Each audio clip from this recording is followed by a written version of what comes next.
So yeah, today's going to be a little bit different since I'm DMing and Cassie is going to be playing. We're going to be having some fun today. The story is going to be taking place in Arius. And it is going to be near a small village by the name of Reach Out. And this small town is located near the Darkwoods. You all have been called upon to go to this town to investigate 2 missing female children. You know them only as Juno and Kenna. They are 15 years old and they are missing. They have been missing for weeks. The town has sent out flyers and everything to help find these 2 girls. And you all have come together to this town to investigate this. If, lady, you'd like to describe your character. Okay. And then we'll go right down the list, basically. Sure thing. I'm playing a kitsune named Lou Morda. He keeps his hood up to hide his ears, and he also is very careful to keep his bushy foxtail under his big long blue coat that he wears. But yeah, he's a pretty friendly fellow. He mostly just passes himself off as a human unless people ask. Only a couple members of the party here know what he really is, just to kind of keep himself safe. So yeah, I will be playing Lou, the kitsune. All right, perfect. And we'll go with Goro or Adam next. Hi, I'm Adam. Let's see. I'm playing Professor Herbert Tyler James Osmo, or sometimes Dr. Professor Herbert James Tyler James Osmos, or for short, Dr. Professor HTJ Osmo. I mean, it's just really whatever you're feeling that day. But you got to include a doctor or a professor or both, or I will not talk to you. I am playing a forest gnome, psionic wizard, and I'm an old man. I say poppycock a lot. Poppycock! And yeah, that's about it. Yes. All right, Ryan. Hi, everybody. My name's Ryan. Today I'll be playing a rock gnome monk named Warren. He is 3 feet tall, dark hair, and has a robe that has random patches on it. And he just wants to stand out from his normal branch of family and want to become a monk. So, yeah. There you go. And we'll do Aaron next. Hello, my name is Aaron. I am playing Kisaris, the half-elf storm cleric. He is on the short side. He's only about 5'8". He has storm gray eyes with shoulder-length white blonde hair.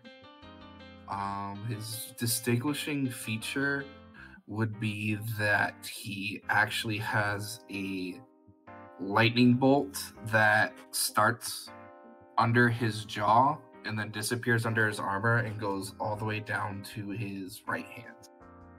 Awesome. All right, Ginger. Hi, I'm Ginger, and I'm playing Naula, a Goliath cleric. Has light gray skin with long white braids in her hair, and she wears some scale mail armor that's kind of piecemeal, kind of put together. And she's also 8 feet tall, which, you know, makes for some interesting conversation when you meet her. But she's pretty gentle and neutral when she talks to you. So, yeah. Awesome. All right. And Matt. Yay. Hello, I'm Matt. And I will be playing Dust, who is a Tabaxi monk. He's also more on the taller side, about 6'1". He kind of looked at this athletic-looking tabaxi, yellow eyes. He always walks on his bare feet, which in this case it would be paws in his case. His clothing kind of they don't look very like the usual kind of clothing that you would see in someone. He usually has like this tribal like kilt, a hood with a cape, a scarf that connects like two shoulder plates on his shoulders. So he's kind of like 90% of the time shirtless with a cape. And you can kind of tell by looking at him that he comes from a place very far away. Yeah. Awesome. So you all gather together and you enter this town. It is kind of late morning, and you look around. You all are aware of this town. You may have passed or heard stories about it. It is a small town, so everything is kind of local and easy to find. You start to enter the town, and you look around, and a lot of the stragglers outside are mostly human, and they're kind of depressing looking. They're very down, sad because of the situation at hand. But you do stumble across a tavern named the All-Purpose Mug. Also further down, you see this small church with a waterfall statue like plunging into a still pool, if you may. And then a little bit further down is what seems to be like the town hall where the mayor would stay. And then other than those main local places, there's just like some random homes and kind of like a little bit of farmland that you can see gardens and stuff being grown. And are we supposed to report somewhere? I can't remember. Are we supposed to report somewhere first? Or are we just supposed to just... Yeah, are we so supposed you all, to just start investigating?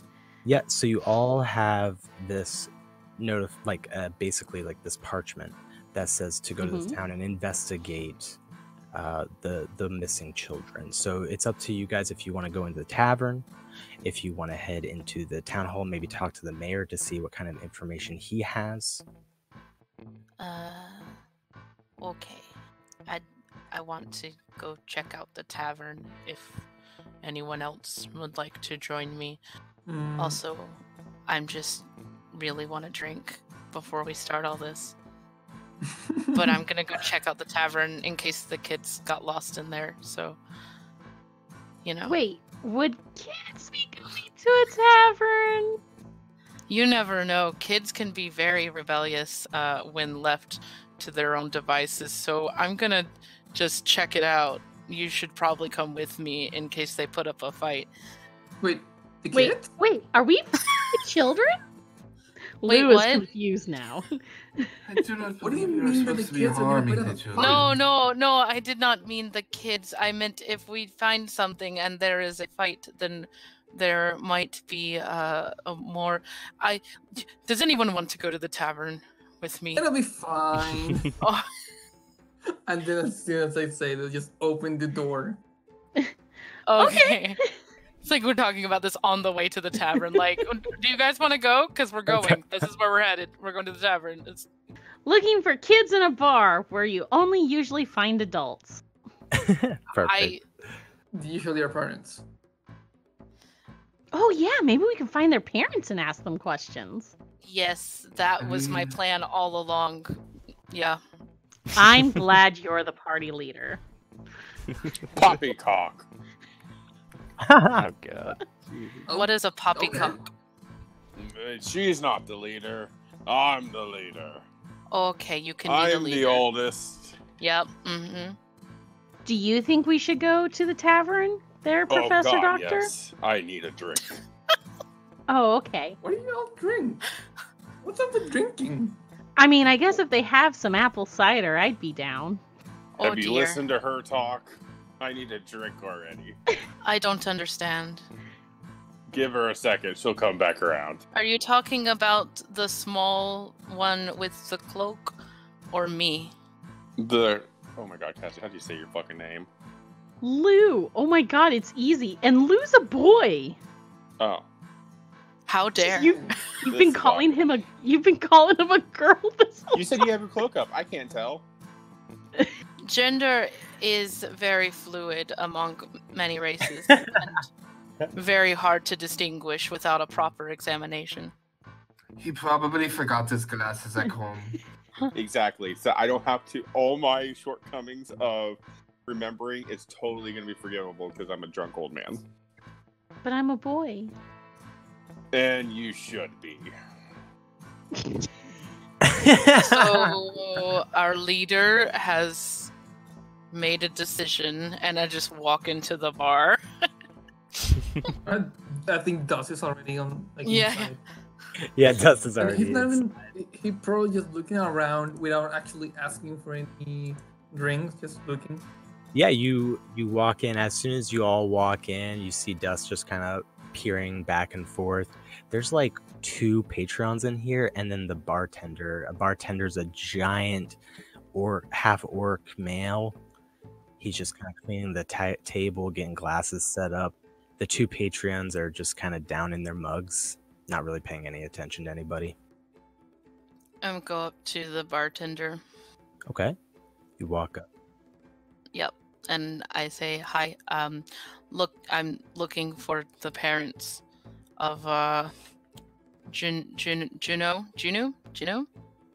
Oh dear. Juno. What is the capital of Alaska? Juno and Kina. The parents' house is down the road here. Has a brown door with a kind of like a wooden fence in the front. That's Juno's family. Uh-huh. Do Oh, many so of the they're not houses- related. No, ma'am. No, sir. They're not. Why did you think of a girl? This is going to be a running It's your voice. Your voice is very high pitched. I've found most If people I talk like associate- this, do I sound more like a man? No, you sound scary. Probably I think you shouldn't do sound that. just You're going to fine. hurt your vocal cords. Yeah, don't do that. But it's something you could just take in stride. Yeah. Okay. Sometimes it is best to just smile and nod and move forward. Mm. Oh, I'm good at that. Yeah, same. So brown house, Vince. What about the other house? The other kid. Kina? Kina. Yes. Where is this other house? Her family. Her family is a little bit further down. It's actually 3 houses down from there. Kind of a similar house without a fence. Okay. Have you seen any filthy orcs around here? I bet it was the orcs. You did not just say that. Please just ignore the man. He has not had his medicine today. Let's just get back to the topic at hand. please. Yes, he also has not had his daily knuckle sandwich. But they steal children. Oh my. So do slavers. Exactly, which are usually orcs. Okay, Professor. Then your experience with orcs is far different than mine. Excuse me, barkeep. I was curious. About how long have these girls been missing? Oh, probably about a week now. Did they go missing on the same day or separate days? It was the same day, actually. They're close in age, so they hung out a lot. Where were they last seen? Oh, geez, I heard they were last seen by the forest edge. They were, I think, picking berries or something. Well, anyway, one of the girls screamed, and Kenna's dad ran out because he was the closest to him, and they were gone. I see. Is there any clergymen present in the chapel? I'm curious to see whether or not there is any histories about this forest. You can go ahead in. It's ran by Father Halo. He seems like a nice guy. He might have some answers. Really, no one in the town knows too much about what happened. This is kind of new to us. That's why we've been calling for help. Oh yes, I did not mean to sound like this is a commonplace. I was just curious to see if there was any stories or any legends, something that would give us at least a general idea of what's going on. Well, if you stop by the mayor's office, he sent scouts out, but they never came back. We know it might be in the forest. Who knows where, though? I see. Kisaris would look to the rest of the group. Well, do we want to start with the girl's parents? Yes, that would be the best thing, I think. Yeah, that's a good idea. Thus gives a friendly thumbs up with a smile. Yes. Do you have ale right now? Please. Oh, yeah, of course. He pours you one. It's on the house. Don't worry about it. Oh, thank you. That You is guys very are- kind. Anybody else? I have alcohol and non-alcoholic beverages. Apple cider? I do, actually. Some of the Yeah. best Denarius. Here you go. He pours you a Awesome. glass. Lou, how old are you? Let's see. I am 1, 2, 3, 4. Just 18 seasons. Yes, I have seen 18 seasons. Or no, not 18 seasons. 18 summers. Oh. Is that especially young for someone like you? Yes. Okay. Yes. I think it's best if we not inquire too much about each other's ages. Why are you very old? No, sometimes thinking over such things is rather difficult. Age Oh. is just a As- number. As Chrysaris looks over to Doc. Yeah, I look at I don't know if there's a hot waitress. I'm like, yeah. I'm a doctor. Oh, God. Warren goes over to the professor and starts leading him outside. Chrysaris. Come on, Grandpa. I'm not disabled, damn it. It's okay, Professor. Let's just go do the mission. Poppycock. All right. So where do you guys head? Dear God, you're a cheetah man. Dust is amazing. God damn it. Yes? Yes? So? That reaction. So we go to Juno's house first then? You wander up the road, and you see what was described to you as Juno's house, a brown house with a white picket fence in the front. You head to the door. You give a gentle knock, or you going in loud? I think someone else should knock because I think Chrysaris would knock. I think that would probably just shout a really loud hello. Oh, okay. If they just start asking each other like, should we knock or something? And then just Dust goes, hello! I imagine Chrysaris is just about to knock on the door as Dust says that. He just turns to Dust, shakes his head. What? Well, we cannot say you are ever bashful. I think we're going to be popular in this town. Yeah. Chrysaris would take a step back from the door, though. Okay. And you knocked, you said? Yeah, I did knock. So you guys wait a few seconds, and the door kind of creaks open, and all you see is kind of like a half-faced man. You can see stubble on his face, kind of sun-worn. Hello? Excuse me, sir. We are here to investigate the disappearance of your daughter. Oh, he opens the door, and he looks like a pretty healthy guy. broad shoulders. Like I say, he's tan. He's just wearing some basic clothing. If you want, you can all come in. He takes a look at your group, and he's wide-eyed of all the different people around. Yeah, come in, please. We don't mean to impose, but we were surprised you, of course. But He's not making much eye contact. He's just out of it, really. Kusaris would understand, and if he steps aside, he would enter. We're here to help find your kids. Lou, That's not. not really friendly. What, was that not right? No. It was very good. It was very good. You were a very good kid. I'm a guy, just like everyone else.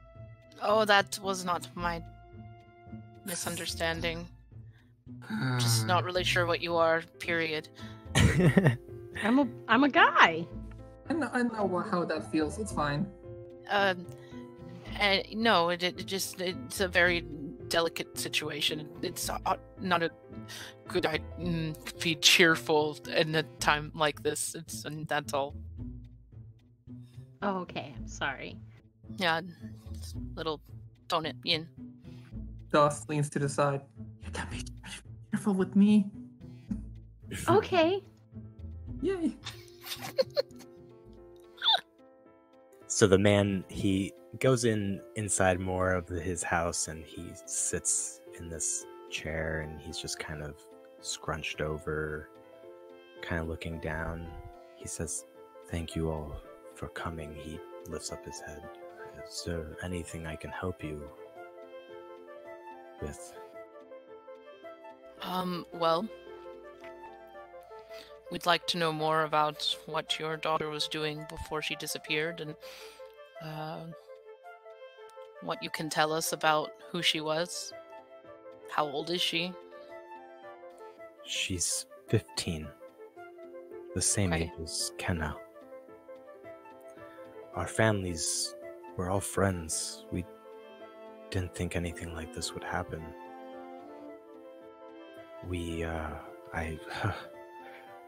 I sent her to get berries. We were gonna make muffins. And she never came back. That's all I know. I was here, alone. My wife was getting more supplies. My wife is in the other room. She's too broken to come out. I apologize. It's all right. No. Fine.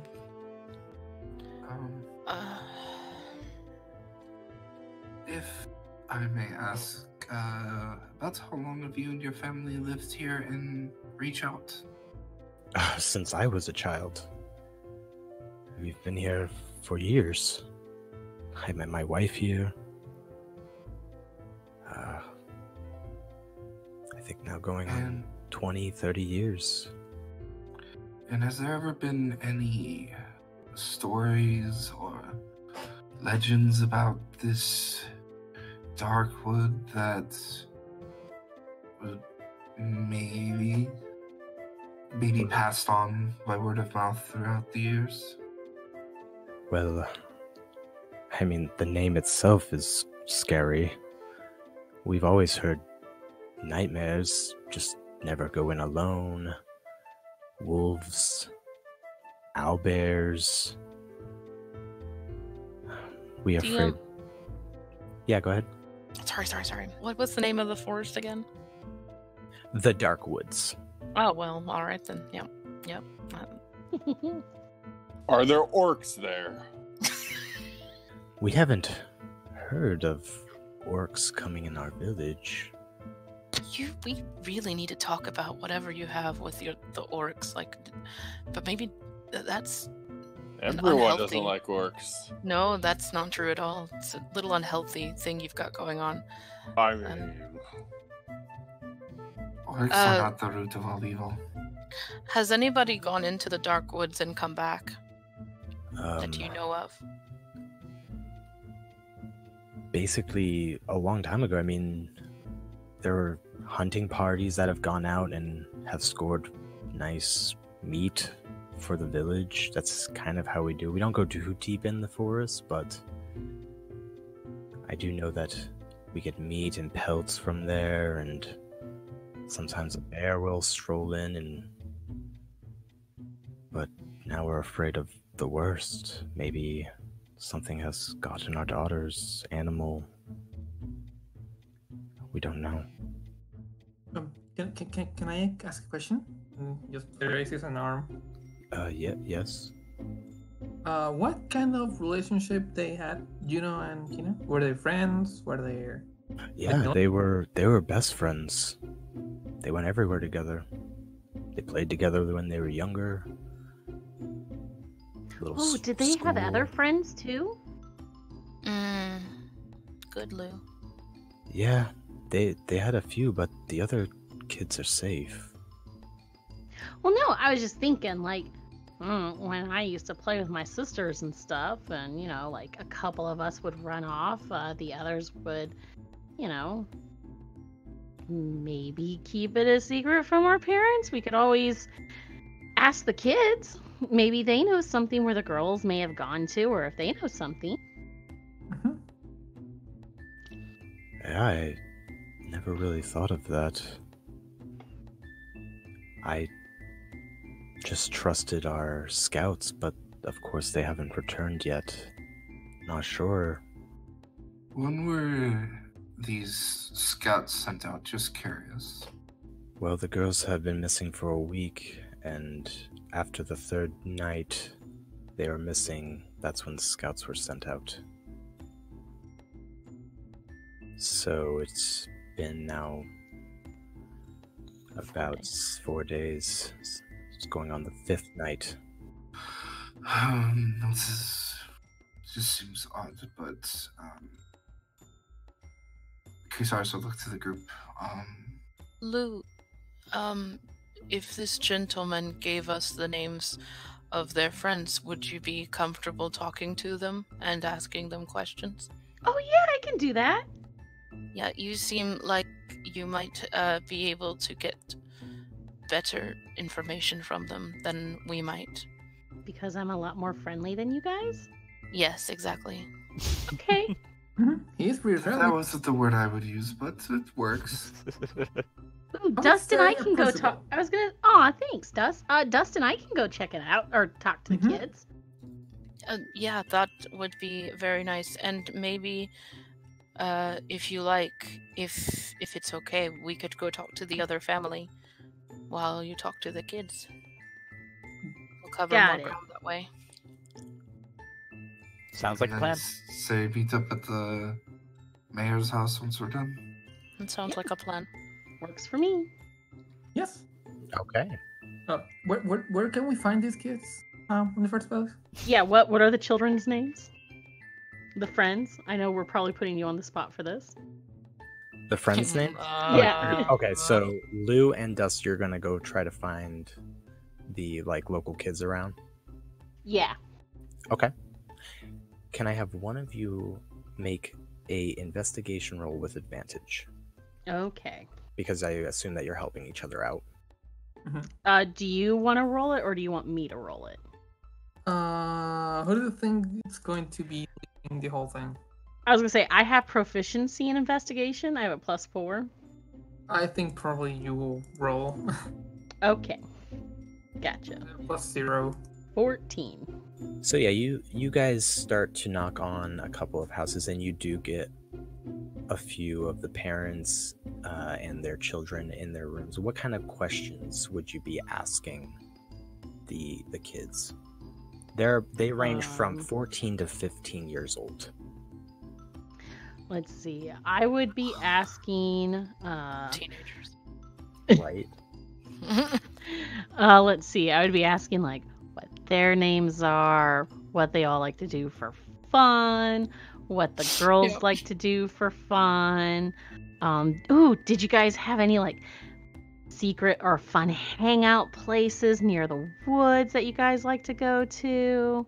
That, maybe the grown-ups said, don't go there, that's bad. But, you do it anyways because it's fun. This is why Lou needed to handle the kids. Yep. Mm-hmm. And then maybe Dot would ask the more direct questions. Like once the proper relationship of friendliness is established at some point, maybe even use the fact that neither him or Luke are like common races, so they can just make a conversation out of that. Like, yeah. Oh yeah, if it helps too, I'll even like swish my tail under my coat to like kind of like get the kids interested. Okay. All right. Cool.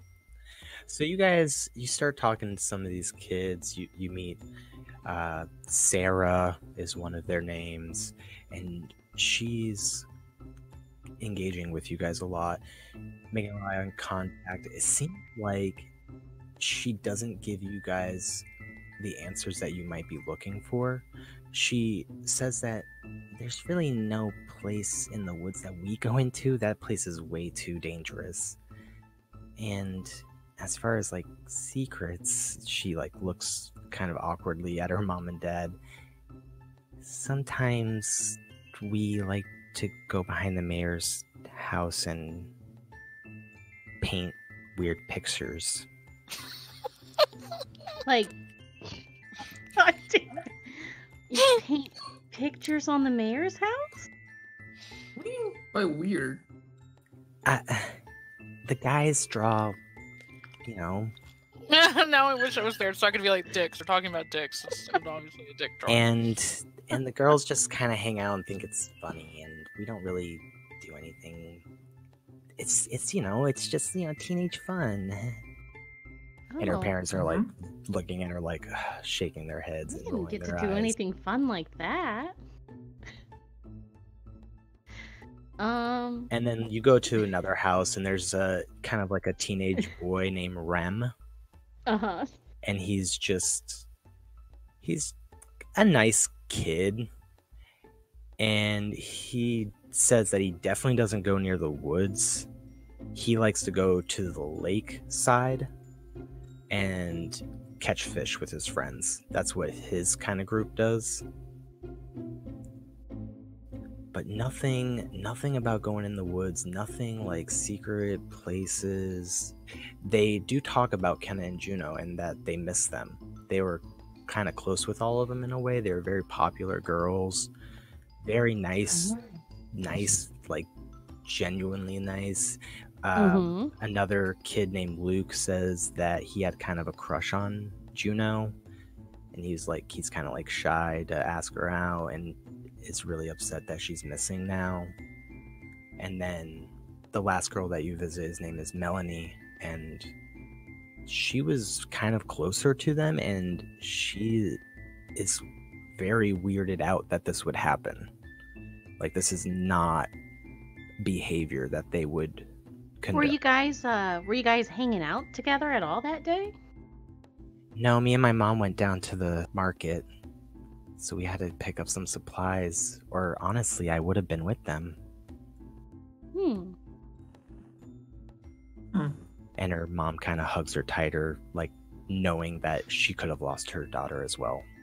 I see. And that's kind of all you surmise in your investigation. All right. Dust, do you have any other questions for the kids? Was there any change in their behavior lately? Change in their behavior? You can make an insight check for me. Oh, I mean, I was making that being the question, but I would probably do the insight check anyway, to check like if there's any kid that did hide more than, they had more information that they were willing to give. Oh. Okay, that's good. And I did, sorry to clarify, there was no change in behavior of Kenna or Juno. And with your insight check of 11, you do not notice any change of behavior of the children that you are interviewing. They are pretty confident, and you feel confident in yourself that they are confident in their answers and what they are telling you.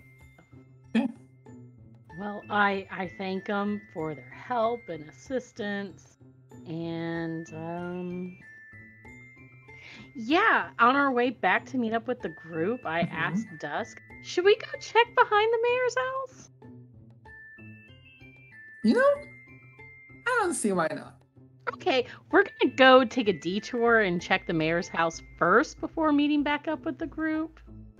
Okay. Well, you're meeting us at the mayor's house, so that works. Well, we're going to the back first. We're not gonna meet up with you guys yet. I want to go see what their drawings are. Okay. As you guys exit your last house, you pass the church, the little temple, and you go past it, and you end up at the mayor's house. So let's cut to Dr. Professor Nala and Warren. And let me say it again. Say it again. Krizaris. Okay. So what are you guys doing? You're heading to Kenneth's house. So Krizaris would approach the door, give it a quick, short knock, and then back away once again. Okay, this time a woman answers the door. She opens it. You see just kind of a fragile woman with long blonde hair, curly at the bottom. Can I help you? Yes, we were here to investigate the disappearance of Kana. I was curious, is your husband able to talk? Not that we don't want to talk I'm to sorry. What? We can talk to her, Krizaris. You can ask her a question. Yes, but the father was the one who ran and saw the girls. Yes, that is true. I'm curious to see whether or not he saw into it. She escorts you all in. Yes, please come in. Yes, there's a man around. That's exactly what I was thinking. Hi, look at, is your husband at home?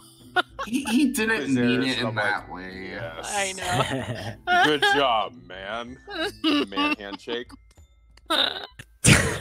Oh no.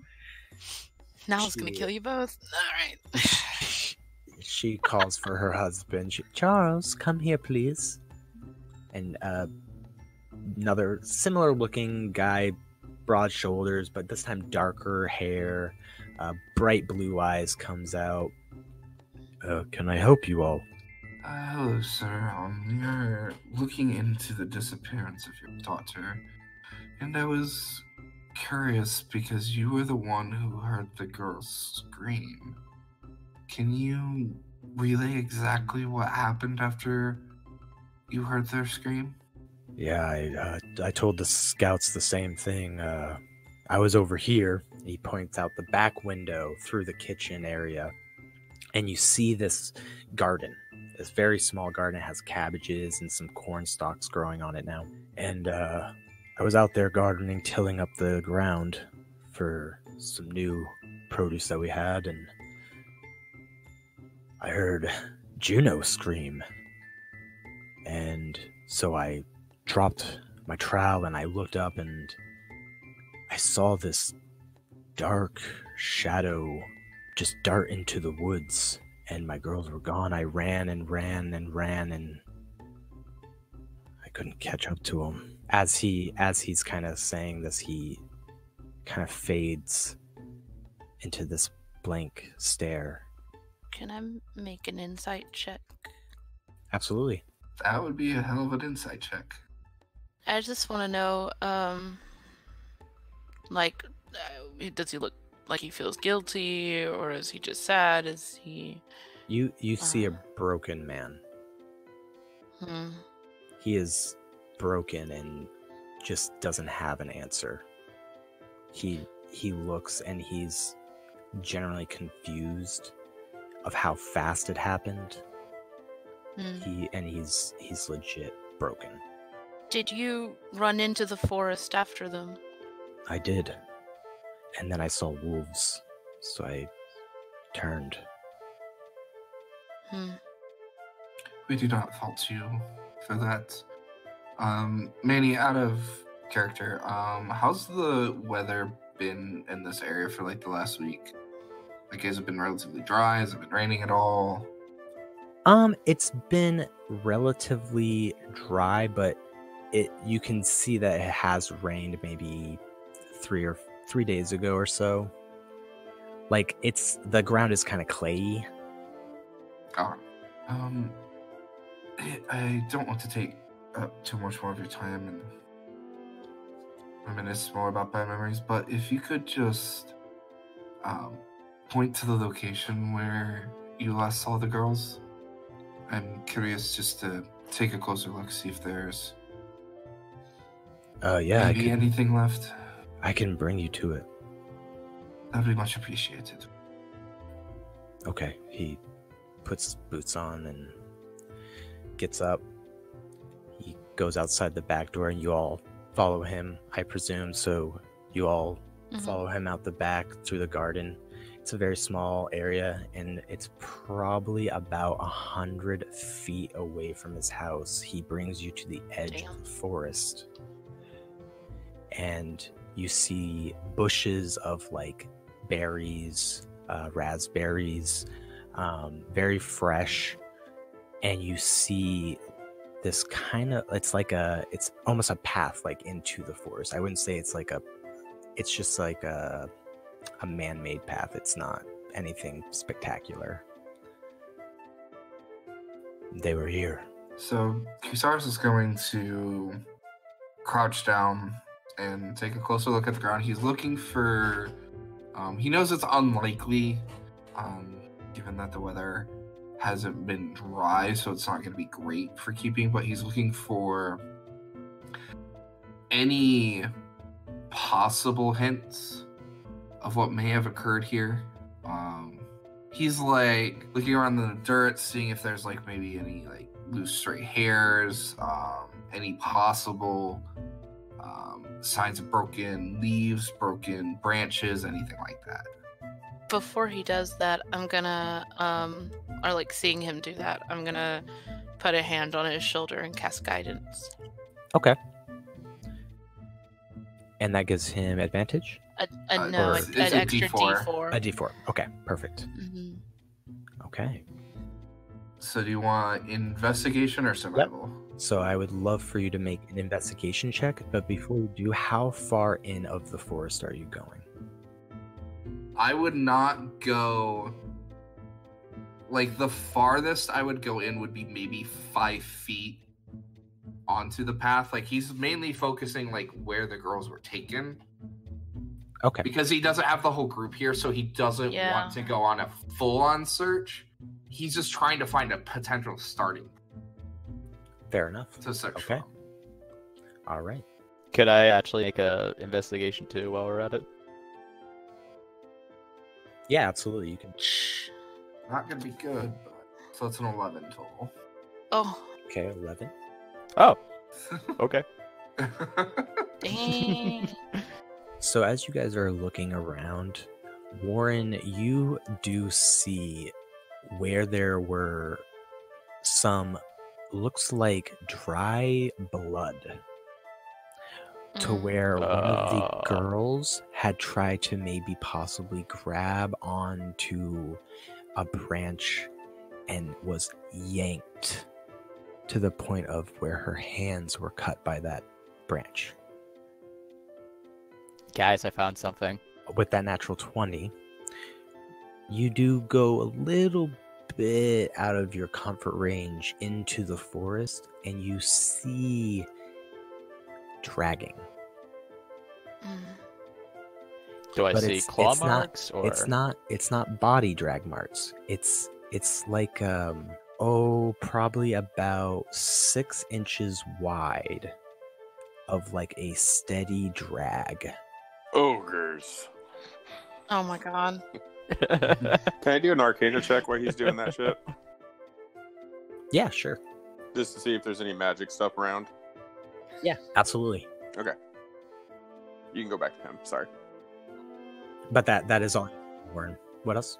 How the 6-foot drag? How long does that last for? Only for like a few feet. It kind of goes, and you can almost follow it, and it continues. Ooh. Okay. I think we have a lead, guys. I think we need to go get Lou and Dust. Absolutely. Yes, I believe that is the wisest decision to do at this time. Okay. Ha! No. You My do God, not- it's beautiful out tonight. God Oh, damn. Grandpa. You do not sense any magical essence, unfortunately. All right, so you guys let Charles know you have a lead, or Chrysalis would, after he would stand up, walk over to Charles. Well, we at least potentially found a starting point into where the girls were taken, but we need to get the rest of our group and talk to the mayor before we proceed further. But I am hopeful that we may get you some answers. understandable. Thank you all very much. You're very brave for coming out here. He nods. He looks upon all of you and kind of nods nods his head and turns and starts heading toward his house.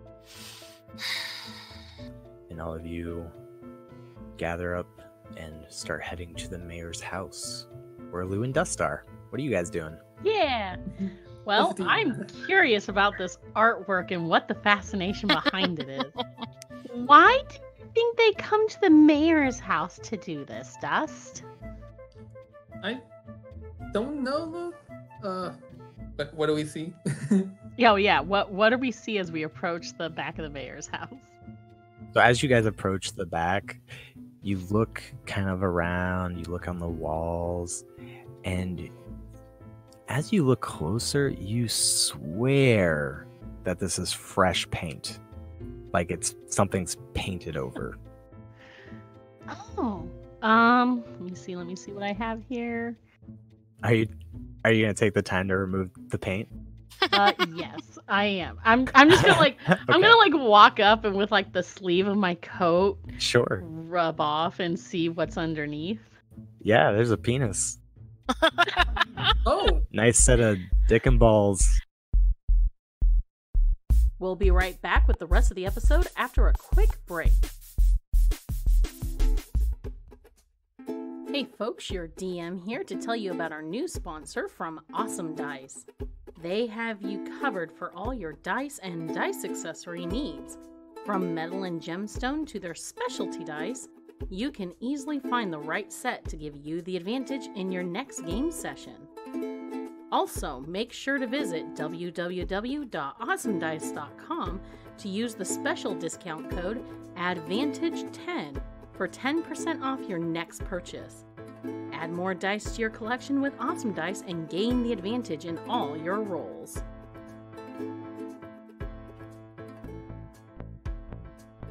Hey guys, it's Adam here to talk about our sponsor, Elderwood Academy.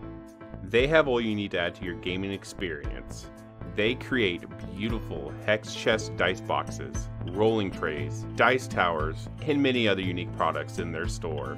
I personally enjoy their dice catapult. You heard me, dice catapult. I launch my d20s across the table at my DM when I make an attack roll. But also, don't forget to check out Elderwood Academy at www.elderwoodacademy.com to check out all their great products. Thank you. I love you.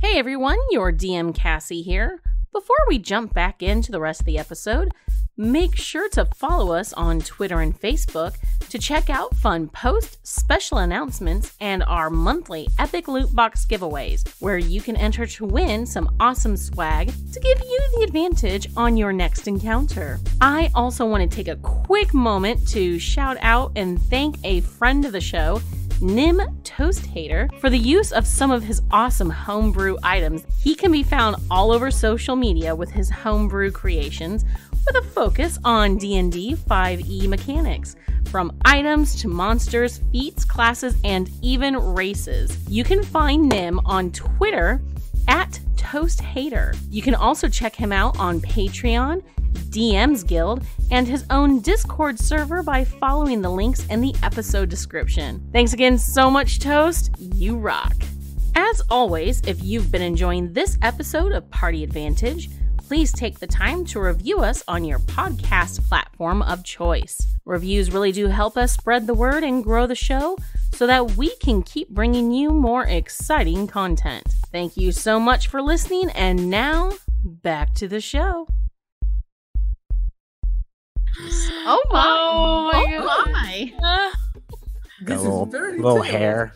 Yeah, Oh, very god. detailed. Oh my god. Oh my god. Lou, you're like, That is- whoa. look. That is graphic. That's a veiny Oh. motherfucker.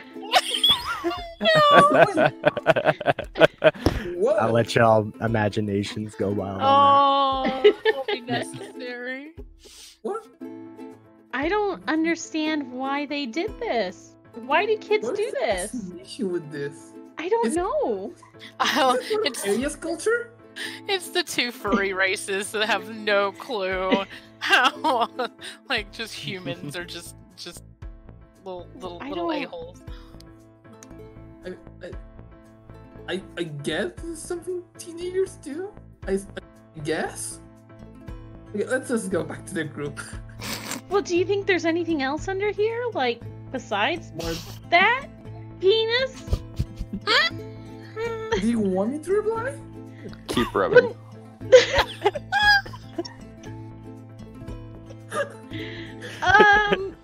No, I meant, like, what if, I mean, maybe there's not more penises. Maybe there's something else? Like, Okay. do you think let's that's just- all they know?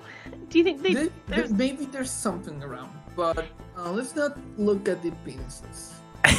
Are you gonna go keep looking around and see if there's any other artwork? Just like a quick look around, like, okay, like, for example, what if one of the kids left, like, a drink something? Just being curious person. I'm gonna see if there's anything else besides penises on here. You do notice, like, it looks like a big fat guy with a giant mustache, and then it says boring over the top and arrows pointing down. It's very cartoony. Someone is very artistic in We this have an village. artist here. And wonder who that walks guy o- is. Walks over, start looking at it, and it says, the perspective is could be worked on. He's analyzing the drawing. Who do you think that fat dude is? Does he look like anyone we've met? Please tell me the mayor comes standing like right behind them and is a fat dude with a mustache. No, it's no one you've met yet. I don't see anything here. Let's just keep moving. You guys kind of go the long way around so you can really get a good look. There's nothing cheesy back there other than just some weird art, and that's about it. Nothing like I too guess we legal wait or for the anything. group. We probably come back. Jeez, yeah. we so found you guys out all some meet up. information. And penises We found what? penises. Yeah. in the back. Wait, just the penises, not the people that are normally attached to them?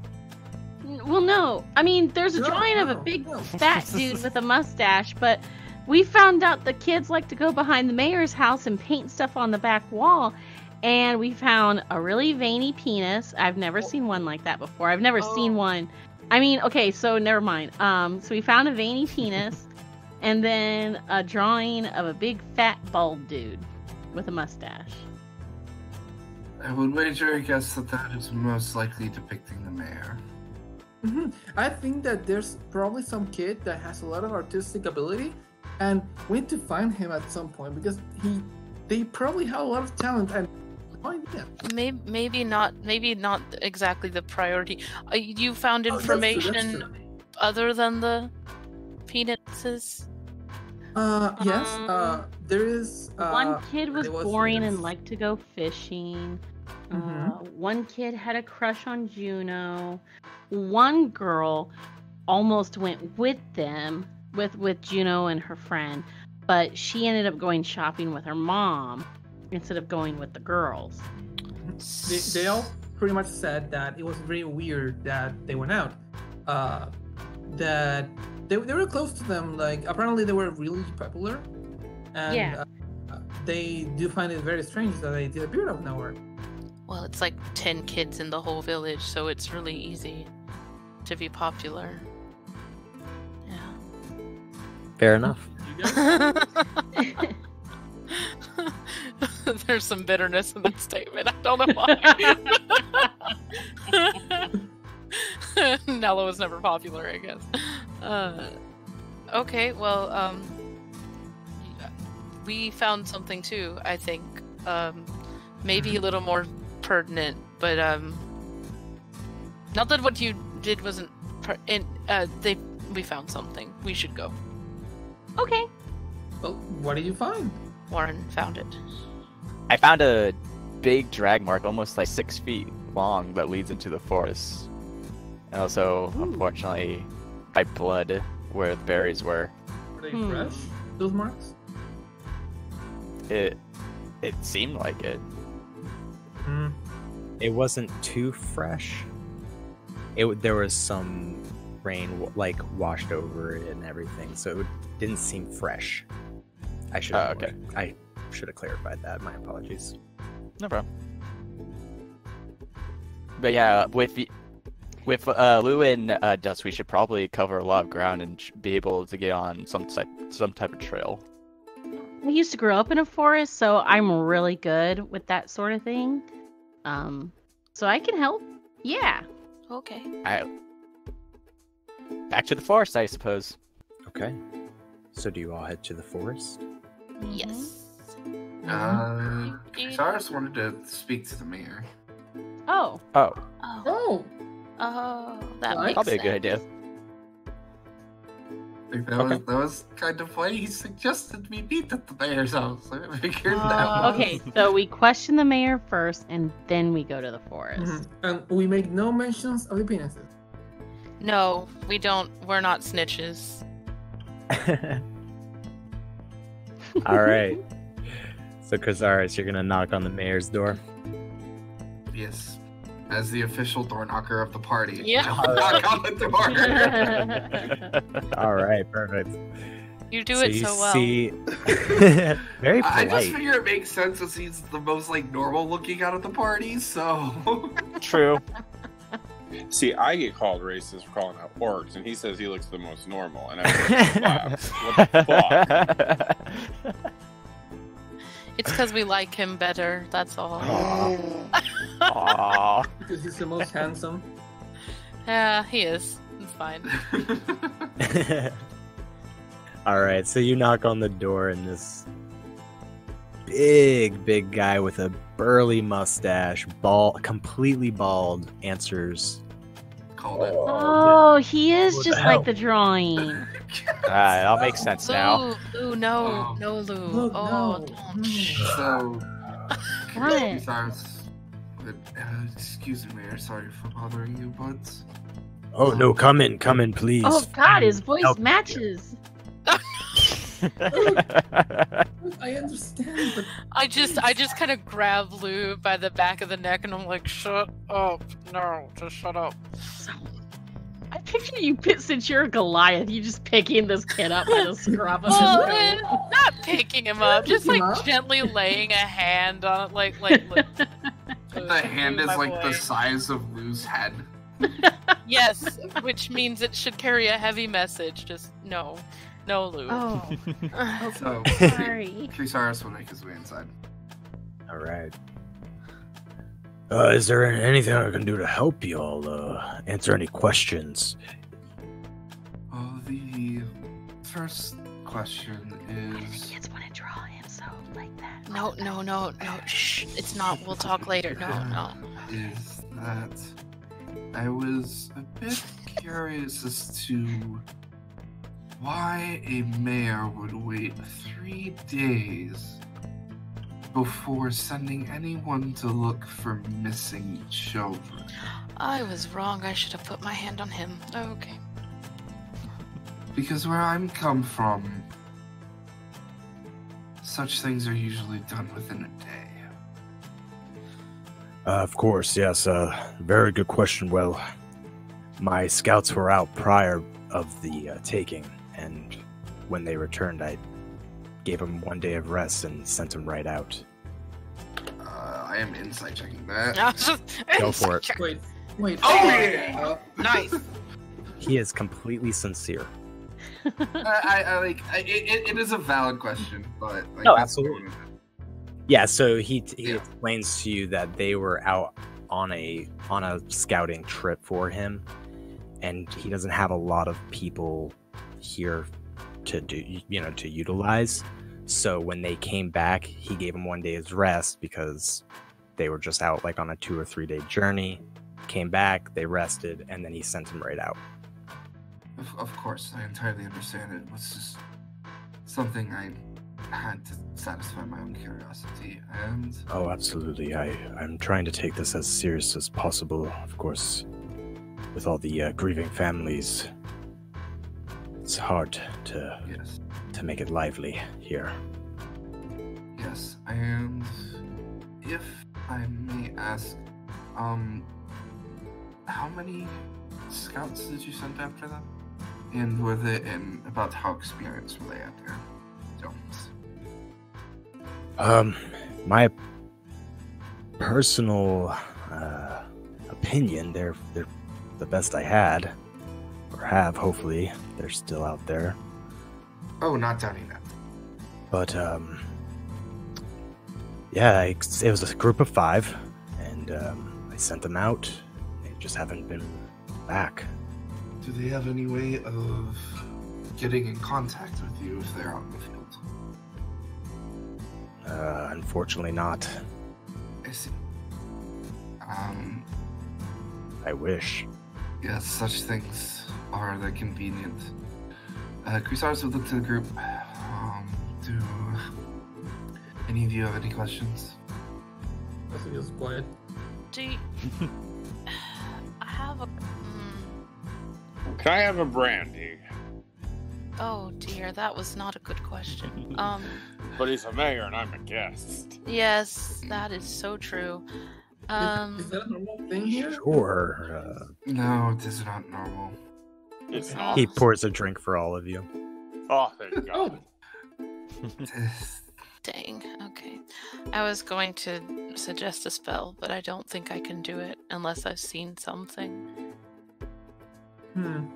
Yeah. What spell is it? I can locate object. But I have to have actually seen it. It can't be something described to me. Maybe the mayor has like a picture of some of the kids. Yeah, you have to be familiar with it. That's what the spell just says. So would that mean if somebody had a picture, like seeing the picture of it, or I have to actually have seen? It says an object known to me. I think Dust would probably try to ask, what kind of equipment do you give these scouts? Bows, arrows, short swords, armor. Oh, so they're well equipped. Yeah, they're pretty well equipped. That's why it's kind of odd that they haven't showed back up. They're, like I said, they're pretty good, but I don't know. So, if there was something that they were wearing that was very particular, like not common, I could try to locate that type of object. Like if it's not something that would pop up everywhere. A symbol of some sort. Right, or even a piece of jewelry. I mean, you're not going to find that much jewelry out in the woods. So, are you trying to ask the mayor if they had jewelry on them? No, we should probably go ask their parents, which is going to be very Awkward. If you do want to do that, you could do that.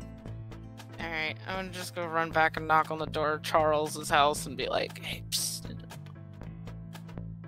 Okay, so you head Yeah. to Charles' house. All right. Mhm. Are you guys all done with the mayor? Then we can just.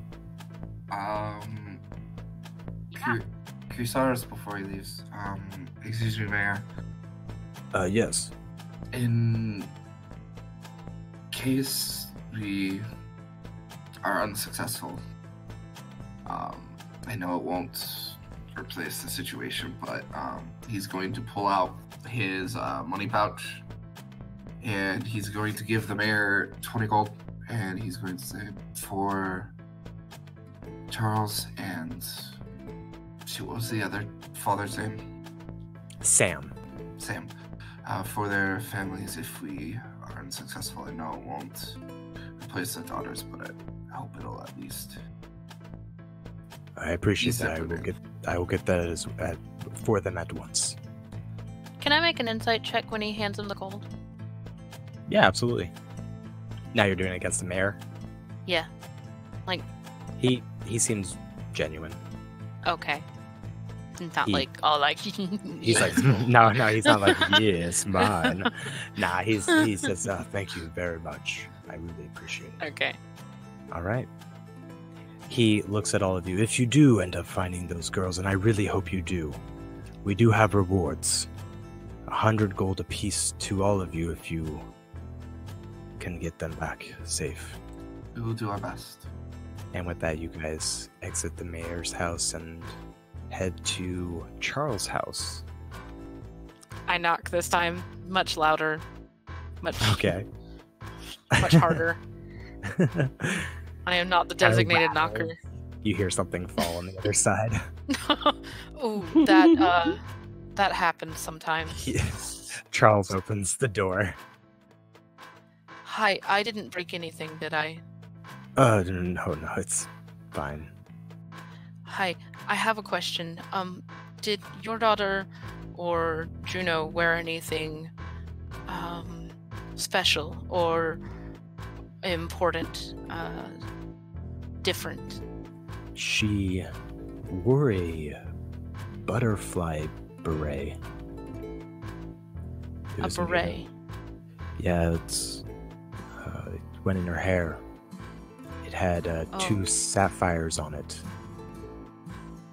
Real sapphires? Yes, it was my grandmother's. Okay. That could work. Thank you. And then I immediately just close the door to say to walk away. Okay, perfect. You gather with the group, and what are y'all gonna do now? I think we're all going to head to the forest. Into the woods. I'm sure everything will be fine. Okay.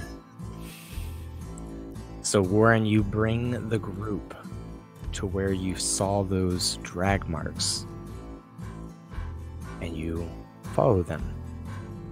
You guys go deeper and deeper. It gets darker. All you see around you, with your dark vision, if you have it, is the shadows of trees and roots and branches.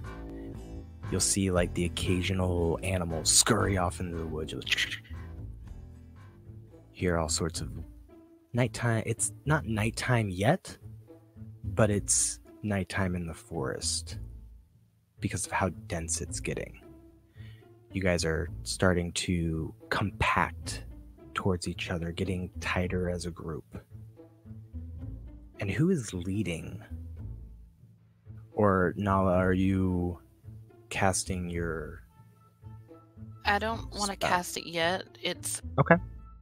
It's within 1,000 feet. So if we don't have a good idea, that could be anywhere.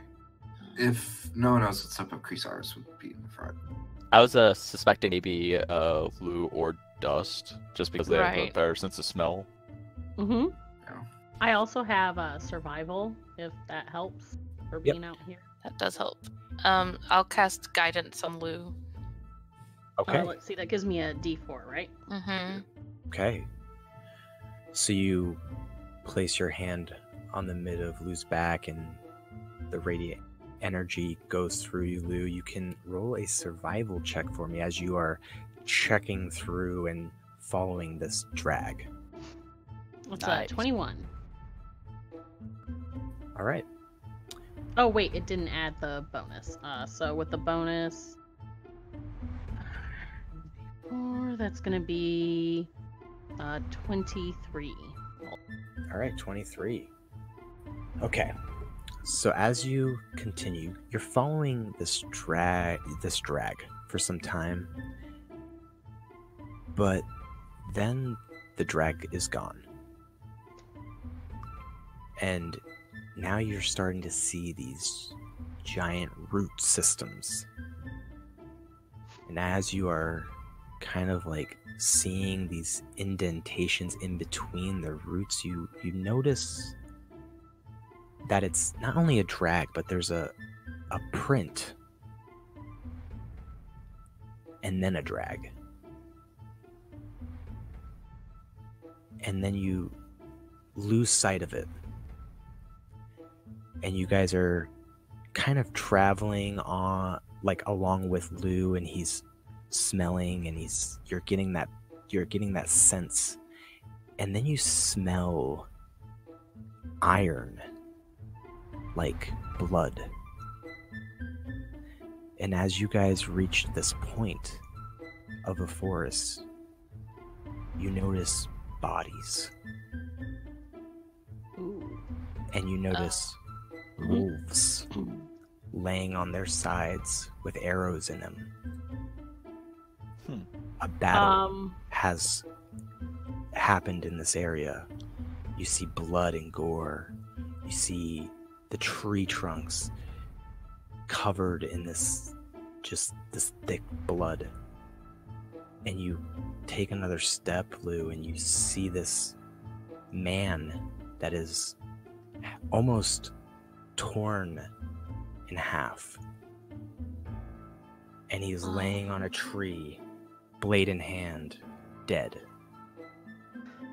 And you see just probably a pack of wolves everywhere laying dead as well. So I'm gonna say Lou normally, who's very chatty and chipper, definitely like goes very like quiet and somber, and you notice that like under his hood there's like a twitching and lowering, and his hood ends up falling back, and you can see his ears are like lowered, his fox ears are lowered down, and he looks really upset at this scene. How many? Is it just the one man's body, or is there more than one? Looks like just one.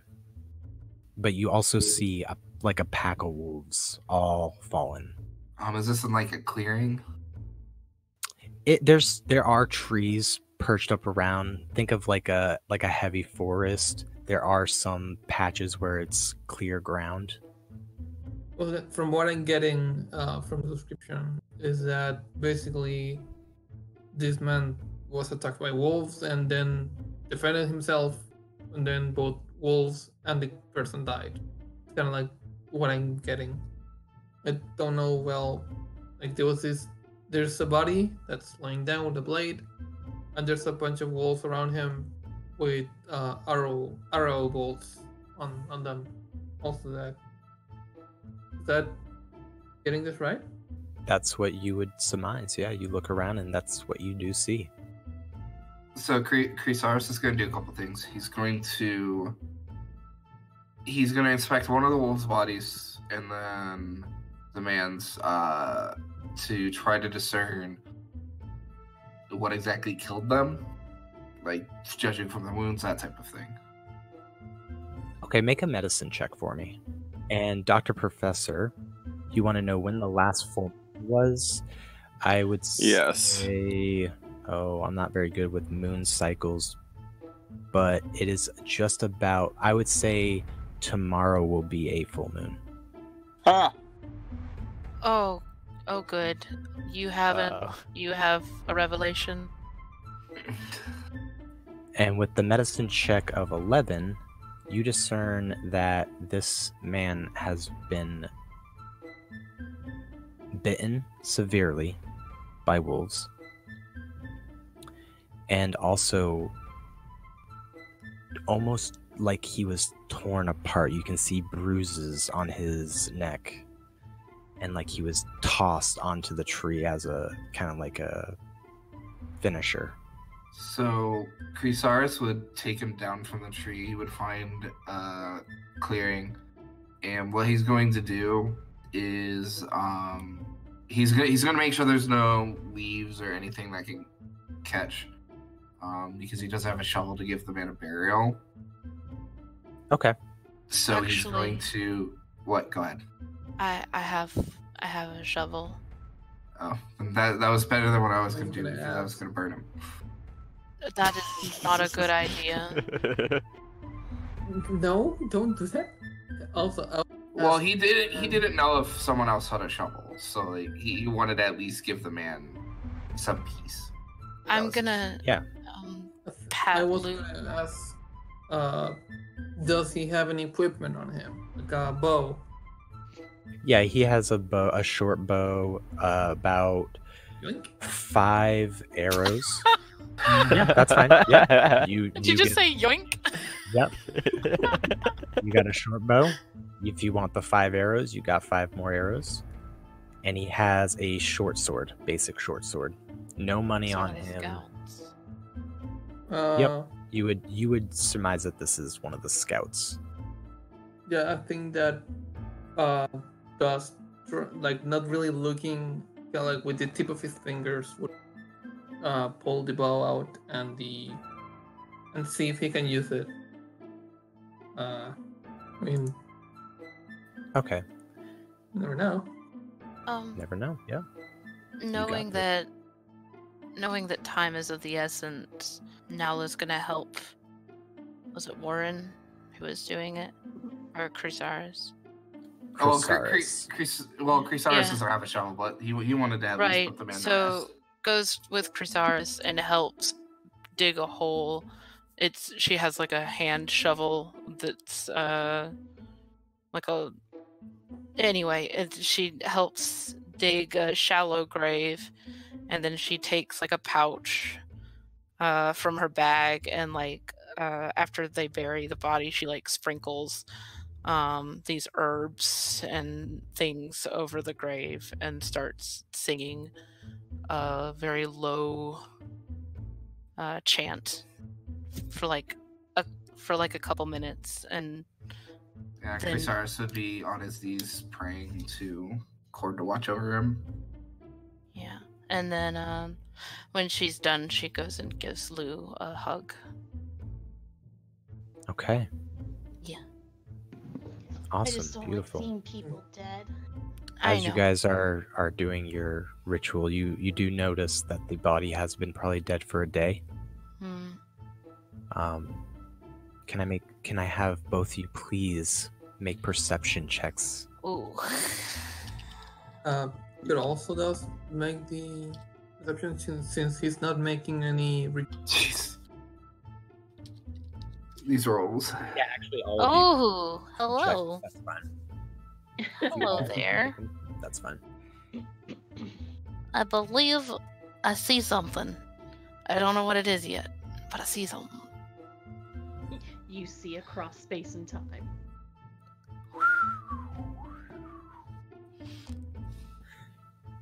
As you are chanting and you put this man to rest that you all have no idea who he is, where he came from, you give a hug to Lou and you kind of all brush off what experience you have just seen. And as you guys start to go forward, you see two things. On one of the wolves, you see a brand, like almost something that's scorched in one of the side of the wolves. It looks like kind of like an eye. And actually, hold on. Mm. And then another wolf has it, and another. And as you continue forward, you see blood, and you see another scout, head ripped completely off. Oh, I immediately like shield Lou, like put myself in front of him, like, no, you don't need to see this. And then you see 3 other scouts, almost like kebabbed on a broken tree, laying there, just limp bodies, like a human kebab. Okay, we're gonna have to expedite the ritual for the rest of these guys. Yeah, we're. I think that at this point, also like give some description. Possibly when you look at Dust, his fur is a little bit more standing on end, and it looks more to be like he still is.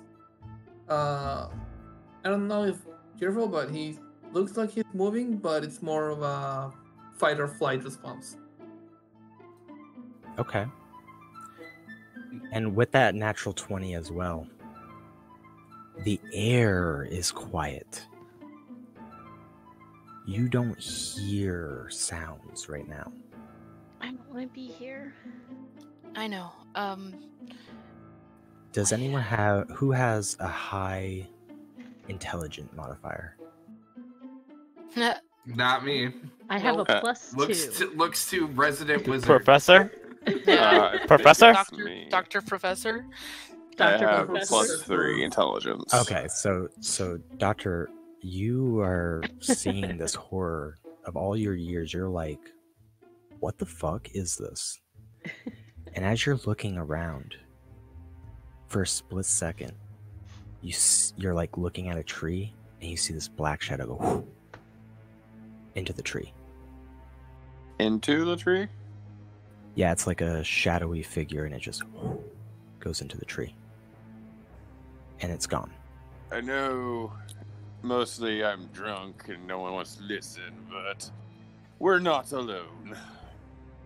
It doesn't surprise me. But did someone point out the brands on the wolves? Yes.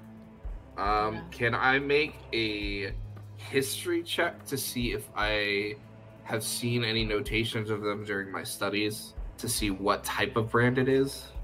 I was also For gonna that, make a religion check. if you could actually make it, would actually be an Arcana check.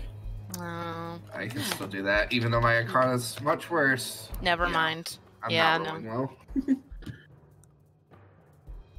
And anybody can make an Arcana check if they wish. There you go. Sweet. Doesn't really make sense that I'd know that, any of that. Yeah. Ha! God damn, I suck. Aww. Aw, god dang it. You're too drunk, man. Oh my god. Oh man. There you go, buddy. There you go. Warren with a natural 20 and Lou with a 19 art. So you guys, as you're looking at this, you guys know this to be like a sigil that binds people to an owner. Oh. So these wolves were being controlled in a way.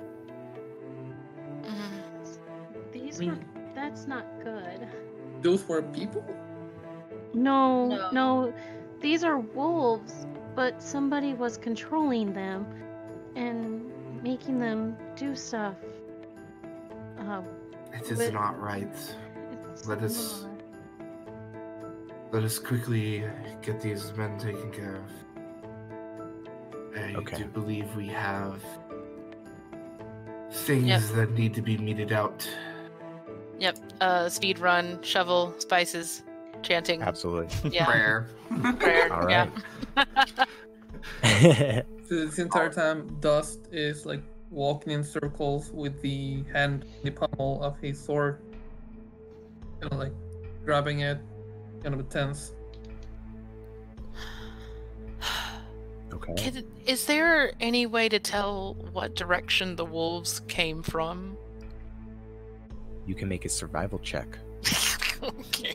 Or if I can look whoever this is, all up. I yeah. could do Actually, yeah, and I'll cast you know what? I'm gonna cast guidance on Lou again, and help as well. He has advantage. That's okay. Yeah, And Dust, if you want to roll one as well, or if you want to give Lou advantage with that plus to D4, that you can do that. You have advantage, Lou. Oh, that's right. I have advantage. Hang on, let me fix that. Yeah, I give him an advantage. Okay, perfect. Hey! There you go. There we go. All Natural right. 20. All right, nice. You do see where the wolves' tracks are leading to. They're leading deeper into the forest. Well, that's not good. And with that natural 20, you also see another set of footsteps going in that direction. What One- kind of footprints? They look a lot like a human male. Mhm. It's like a human's male's foot. So big Very feet? big. Oh. Very big. Like about 6 inches. 6 inches big. Like my size? Could be yours, yeah. With the indentation, you can say this is a very large creature. So a really tall human. Maybe an orc? I swear to God, if we find these kids and it's orcs, I quit adventuring. That's We had just set a record for this without mentioning orcs for about 30 minutes, and you had to go and ruin it. I said maybe. I would like Dust to the marks, crouch down, look them closer. Maybe he can recognize from his traveling. I don't know. You said they were like feet, or it's like a shoe kind of thing. Oh, so you're just trying to discern what's making these tracks? Yes. That would Yeah, be make a- nature. Yeah, either nature or even a history check, maybe? Both of +0. Oh, buddy. With that think he 4, is- yeah. Yeah. Unfortunately, he's you do gonna- not. He's gonna look down. He's gonna look like very serious, staring intently into the mark, really looking into it, and then Oh, no idea. yeah. You guys do not know. Unfortunately, none of you are discerning what type of creatures could make this. Can I make a check? if Yeah, sure. Mm-hmm. Come on, yeah, baby. aren't you Let the this be the one. intelligence guy? Well, it was the highest so far. It was the highest. However, you do not discern what this creature You're- is. Everybody's So- I definitely don't know what it is. Oh shit. no. Well, shit. I If either we rolled look- natural 1s or natural 20s. Yeah, the world is in balance once again. Yes.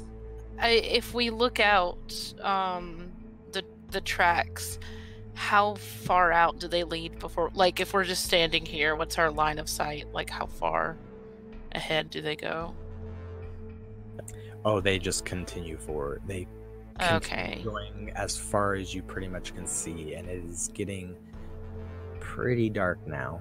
You guys have been going probably 2-3 hours in this forest now. I can only cast this spell.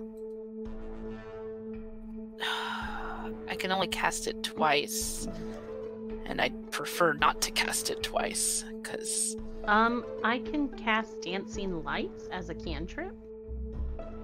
So I can create up to 4 torch-sized lights and make them appear as torches, lanterns, or glowing orbs. Okay. Pull out my torch, because I have torches. I have no idea whether or not I have dark vision. Goliaths do not. Yes. No, Unfortunately. they do not. Well, I have just been walking around in the dark. Just...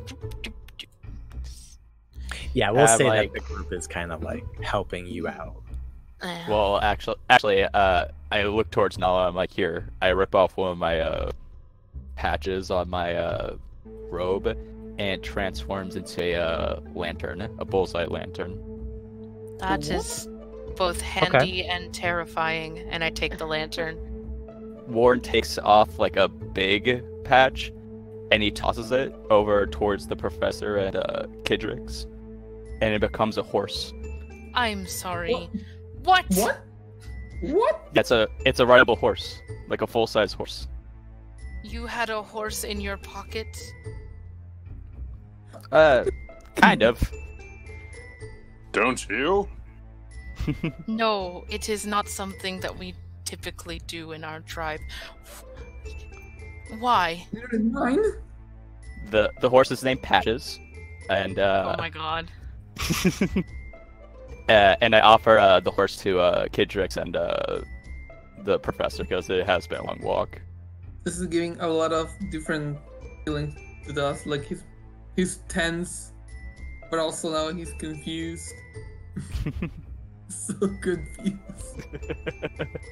Maybe this is another situation where you just smile, nod, and let us continue on towards our destination. Yeah. Yeah. All right, so are we going in with dancing lights, torches, or are we trying to stay dark? I actually think we should stay dark.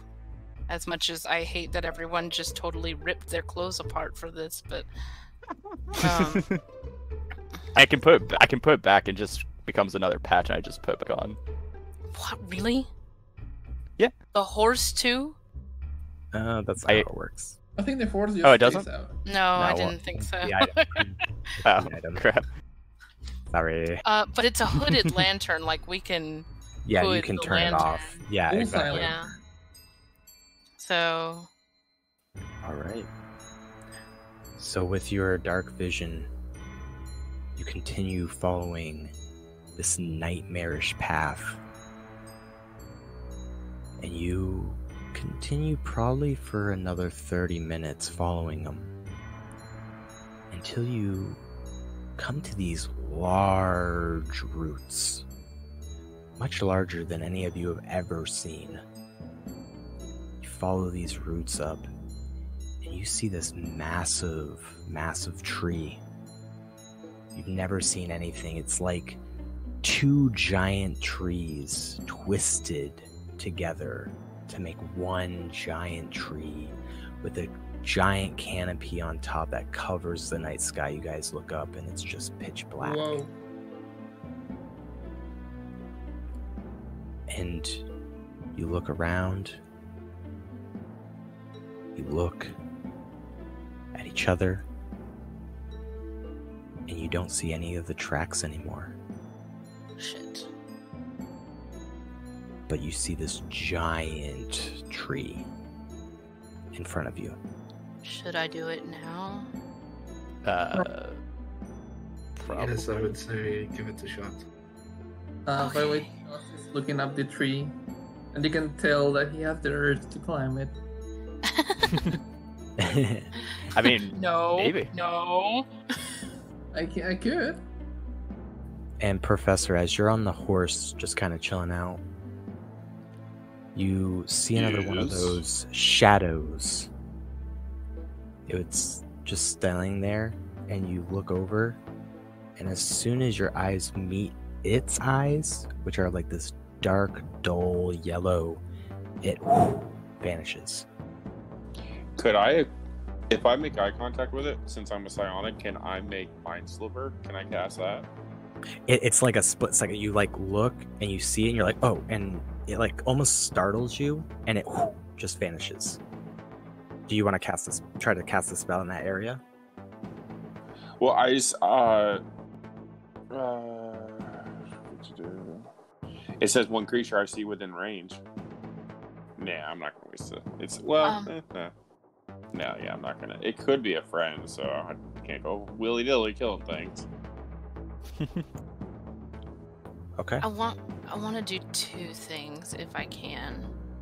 Okay. If we have time. Sure. The first thing I want to do is not really cast, but use Eyes of the Grave. Okay. You The- close your eyes. Once you open them, you look around.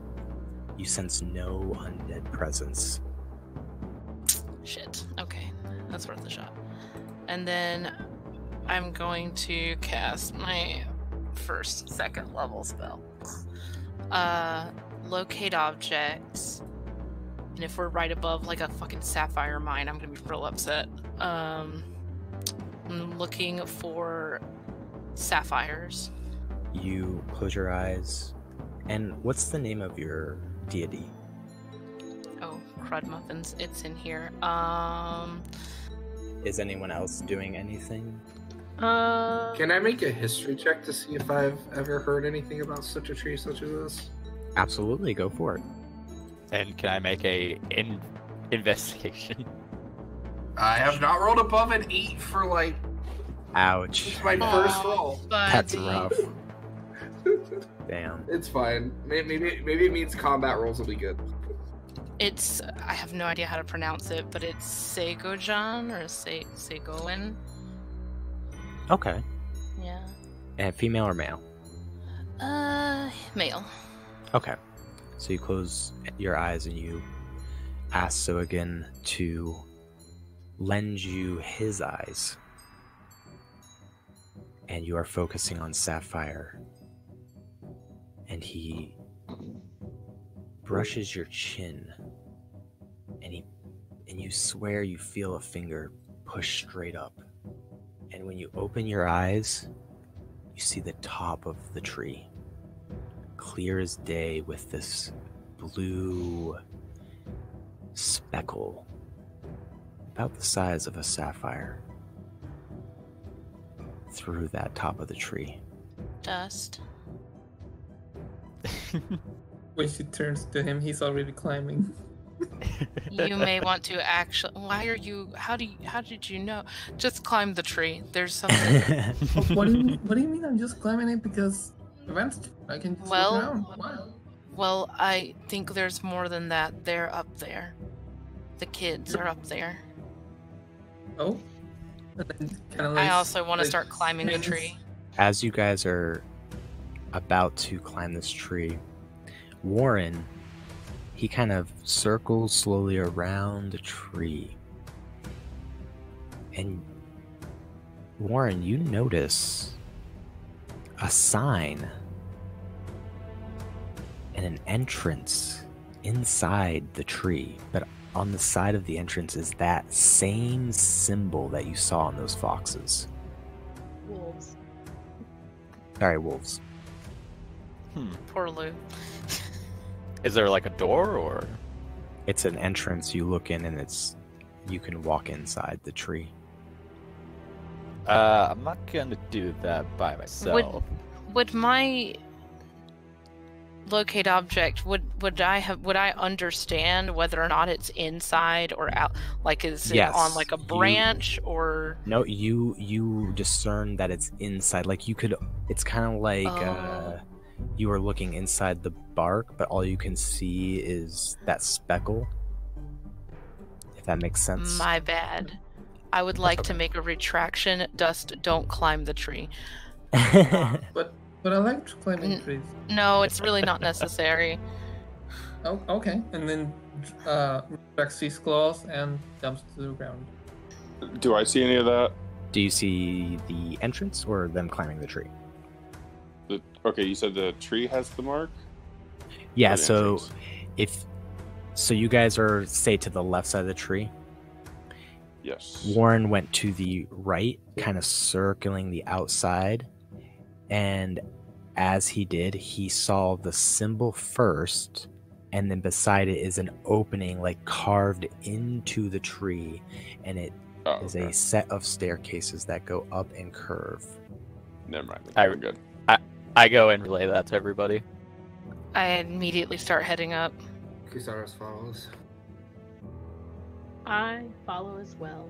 I have my rapier drawn, and I'm very on edge. Yeah, Kusaros would draw his mace and his shield. Seeing that everyone is drawing their weapons, Thus will wait until everyone goes in, and then look out. I guess just check if anyone is following. Okay, make a perception check. And this, as you guys are climbing, it is going to have to be single file. It is not wide enough to going as a group. So who is leading? I think I am. Oops. All right, so you are first. I will follow right behind her. I think Chrysaris would be in the No, middle. my boy.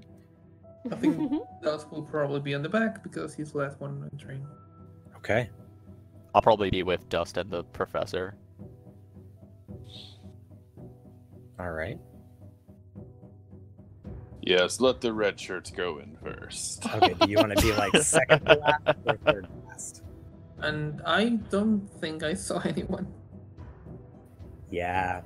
So with that 6, you do a quick glance, but you are just way too nervous to get up to see what's going on. Mhm. You guys can all feel your hands clammy against your weapons.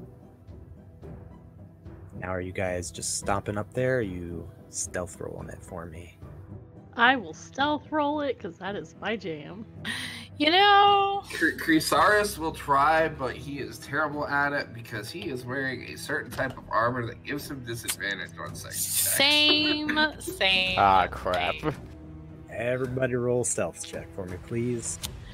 It was the same roll. Aw. Damn. Yo. Still not above an 8 since Oh, that wait, first It's roll. not. What the tip? You can say that Dusk is being as quiet as a cat. Yep, that tracks. I Yep. have advantage on those. Give me just a second. I'm also just like storming up there too.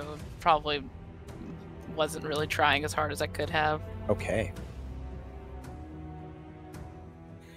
So you guys continue climbing the stairs, and the clerics are making a little noise, but y'all are collectively correcting mistakes. And you end up reaching a small room. Random animal fingers are kind of like just laying about. Can't really discern. This is uncomfortable. There's like these jars of different animal creatures, like eyeballs and tongues, Oh, please don't let there be a sapphire beret in a jar. herbs. You see all sorts of I herbs. don't like this place. I don't like whoever is running this place. They are bad people. And You a small said it. cot, like someone would sleep there. And then another set of staircases that continue forward. My spell lasts for 10 minutes. So am I still sensing? Oh yeah, you're still The- sensing that you're getting closer as you Okay. continue up the stairs, like your god is pulling you to the direction. He's grabbing your shirt and tugging you towards it. I'm keeping on going. Like I'm not even like really looking at anything. I'm just following the path. Okay. Do you all follow? Mm-hmm. Where Yep. are you going? I kind of Yes. lost concentrate for a bit. That's okay.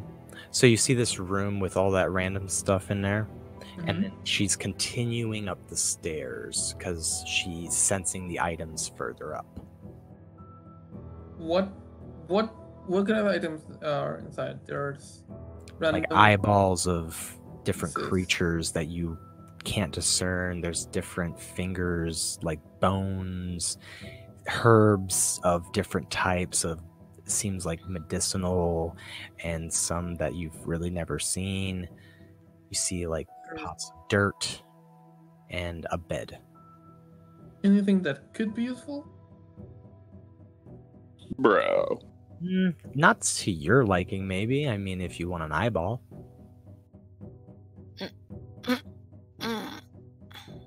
Mm. Do you want to grab one? Actually, one of my spells is no. That seems kind of insensitive. Yeah, you can tell that like Doss is hesitating from continuing just because he's interested in everything in the room. But Fair then he enough. ends up falling. Okay. So you all continue forward. Make another stealth check, Alia. Oof. Wow. I'm still not stealthy, guys. We Crap, know. a lot of good high rolls. All right. You guys are doing a lot better. You guys are heading on up. And you come to another room. This one is... the smell is like decay and rot. And you see loose skin in these buckets. And just this nastiness in this room, and a large table with blood all over it. And at this point, I need all of you to make perception checks. Hey, I rolled above an 8! Woo! Yes! Progress! You said perception? Okay. Yes, please. No, Lou, don't say such things. Natural 20 again. Jeez. Okay, I'm just gonna say all of you hear above you this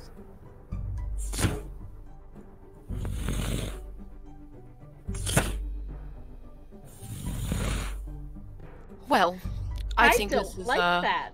I think this is a good time to say good luck, everybody. And well, I can only heal people like maybe 3 times, so maybe don't die. Dope. I So don't think anyone really intends to doing that. Yeah. I mean, Um, But I actually had a question, DM. How wide is this room?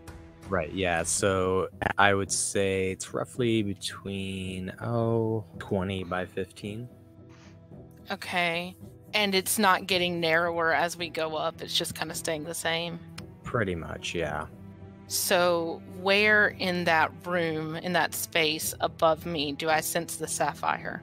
Where you are located, it is straight up and then to almost like if you were standing in front of the tree, it'd be like towards more of the back side of the tree, if that makes sense. So like if I know where the stairs are, is it going to be like right near the stairs, or am I going to have to cross the tree once I get up the stairs?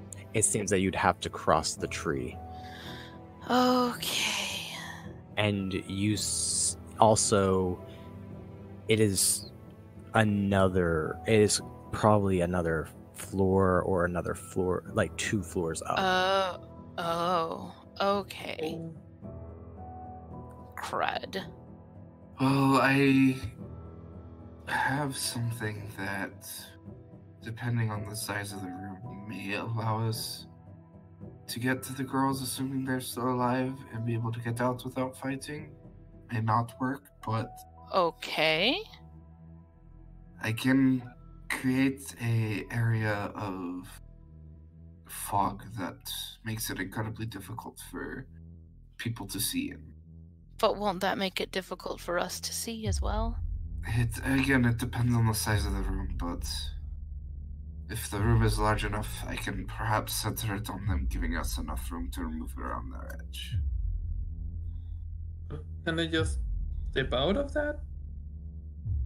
Yes, I mean, it's not going to constrain them, but it buys us time. I mean, it's Might not be the a good perfect plan. solution, but it is a option that we can consider. it might be a good escape plan. And I think we I can like all that. agree that the goal is to get the girls as quickly and as safely as possible. Of course. So if we can do it without putting anyone in any more danger, Mhm. that is Now, just quick question about locate object. Does it just give you like the general location, or can you like feel it like move around and stuff? I will tell you. Yeah, it says you sense the direction to the object's location. If the object is in motion, you know the direction of its movement. Do you feel the object moving? Question mark? It just says you know the direction of its movement if it is moving. It is Okay. not moving. It is staying still. That's not a good sign. So, does anybody have a way of maybe opening a hole above us? That does not seem like a good idea. That seems. Let's just look for the path going up. Let's just, keep going. Okay.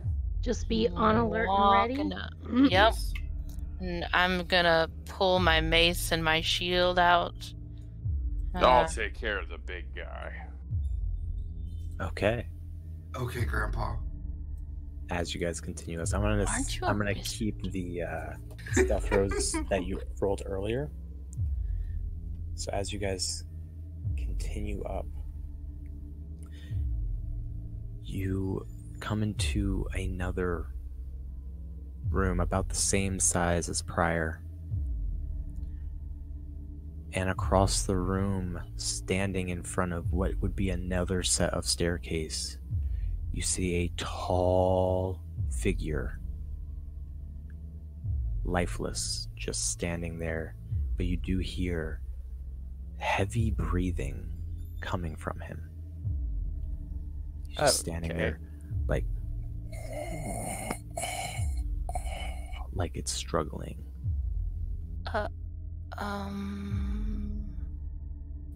Is it a monster? Am confused. Who? Lou, as you peek around, your dark vision sees this giant humanoid creature with stitches all over his body. Oh, it's a golem. Oh, shit. Face is terrifying. Teeth are just gnarly. How much of the staircase is it blocking? It is standing directly in front of it. Like it is ordered to stay. So about that hole in the floor idea. And it is dripping blood. It has cuts and wounds. It has burn marks on it. You see the similar sketching like you did at the wolves, the similar mark of that eye kind of placed around its body. Anybody know how those things work? Can you reason with them? Oh, no, probably not. No, they will kill you. Okay. Would Dispel spell work on it? Dispel magic? Dispel magic? I don't know. Can I do a Arcana or a History check to see what I would know about this type of creature? Absolutely. Which would you prefer? Arcana. Perfectly average. You do know it is a golem, and you would discern from the markings on the wolf, from the earlier checks, and figuring out that this creature is being controlled by a being. And also, if with that as well, you would notice that this golem is damaged because it has been walking through the woods. You discern that, so you discern that it's been battling. Let's do this. Hey, big boy. Oh my No, no. Quick question. Okay. Oh no. Are there any cracks anywhere on the staircase by the golem? It's gonna cast like thaumaturgy To somewhere the- else. To the left of the golem, you see a giant opening to the outside. Okay. Since you already had the idea, I'll let you cast thaumaturgy because I was going to do something. Actually, I was gonna suggest to you. I was gonna ask if you had the spell and we could both cast it. Yeah, I also and- have it. And what were you about to do? Well, the first idea I have isn't going to work, but what I was going to try to do is make the sounds of like metal clamping on stairs, but going down that path away from us. Mm-hmm. Question: did Dr. Professor just yell out, "Hey, big boy"? I think he did. I think we're fucked anyway. I don't think. I think our thaumaturgy idea was a great idea. I just don't think it's going to help us at this point. Yeah, at this point, Yeah. we're probably. Not gonna lie, it was probably inevitable. So yeah, I know. Either we face it now, or we face it when it comes Right. up behind us and Right. sandwiches us between the wizard. Yeah. So, But I may got question: is it reacting to us yet? So as Dr. Professor says, hey, big boy, the golem's breath stops. Oh shit. It's silent. And then he takes a step. Oh, so it's moving towards us? Oh Jesus. Yeah, it's starting to slowly move towards mindless. Can I cast a spell? Same. Okay. Oh man. It's not rushing. It's not like running. It's just slowly. How big is it? Like, is it medium? Is it large? I would say it's smaller than you. If you're 8 foot, you Okay. probably stand a couple feet taller. How far away from it are we? So it's a roughly same room. So right now he's like maybe 17 feet away. He's only taken like a few steps closer to you. Okay. We'll see. And it's dark. Might want those lights now. Oh, I'm gonna cast Dark Vision on Miss Noala, Oh, that is most helpful. and it lasts for 8 hours. Bless you, my Okay. child. And I can do that at will What? Okay. Perfect. because I'm a kitsune. That's awesome. So, Chrysalis, seeing the situation is not gonna go well, will reach to his neck, which he wears a symbol of cord, and he's gonna squeeze it, chant some words under his breath, and then this little bolt of flame is going to shoot out towards the flesh golem. I need a dex save. Okay. DC And I 13. will.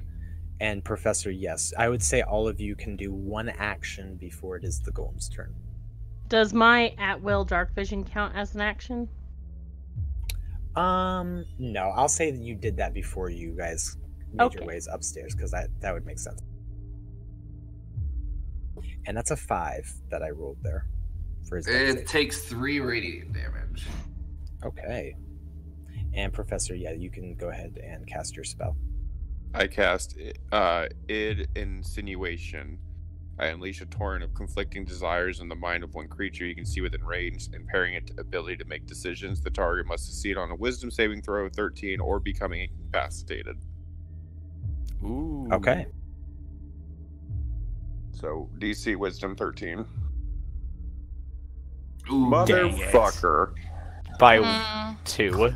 Well, guys, I did it again. I go to the back of the line. Were you already in the back of the line? Yeah. I Dust figured I was. in front of No, like, Dust is the Warren, back. and then now I just got behind him. So not only can he make saves against against these kind of spells, he's terrible at casting them. Aw. Okay. Anybody else? So we can do one free action. Yes. One action, you can like throw a dagger at him or whatever you guys want to do. Will in a split second, Dust will move perpendicular to the between the group and the golem, because he has like 50 feet speed, Okay. so he's gonna get like kind of against the wall and pull out the short bow All right. just in case something happens. He can shoot the arrows from the position. All right. So you're knocking an arrow and getting ready to shoot a bow. Just in case something happens, yes. Alrighty. I will use my my little extra turn here to hide in the shadows. Okay. So Go ahead and I roll will... a stealth check. Yep. Yeah. There. Oh, well, fuck. Hopefully he doesn't see me. I tried. If 14 is the lowest AC, I'm gonna cast Shield of Faith on Warren, and that gives you a +2 to your AC. That's awesome. Thank you. Mm-hmm. Okay. I guess for my turn, I'll just step up to the closest to this thing. Like the closest out of the whole group, I would say. Not like touching him. You know what I mean? Yeah. And I'll just stand my ground. Okay. The beast now starts to move quicker towards you all. And he is going to... Okay, so he's going to step a few more feet in front of Dust. And Dust, you see this towering figure.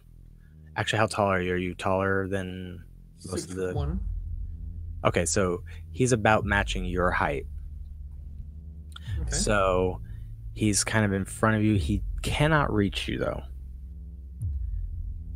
And that is his move, and now we can all roll initiative. Okay, cool. Well, that's pretty great. Oh man. Oh my god. Oh man. So However, mad. I am a cleric, so me going last isn't bad. No, it means you get to heal everybody who screws up on the way down. Exactly. Yeah.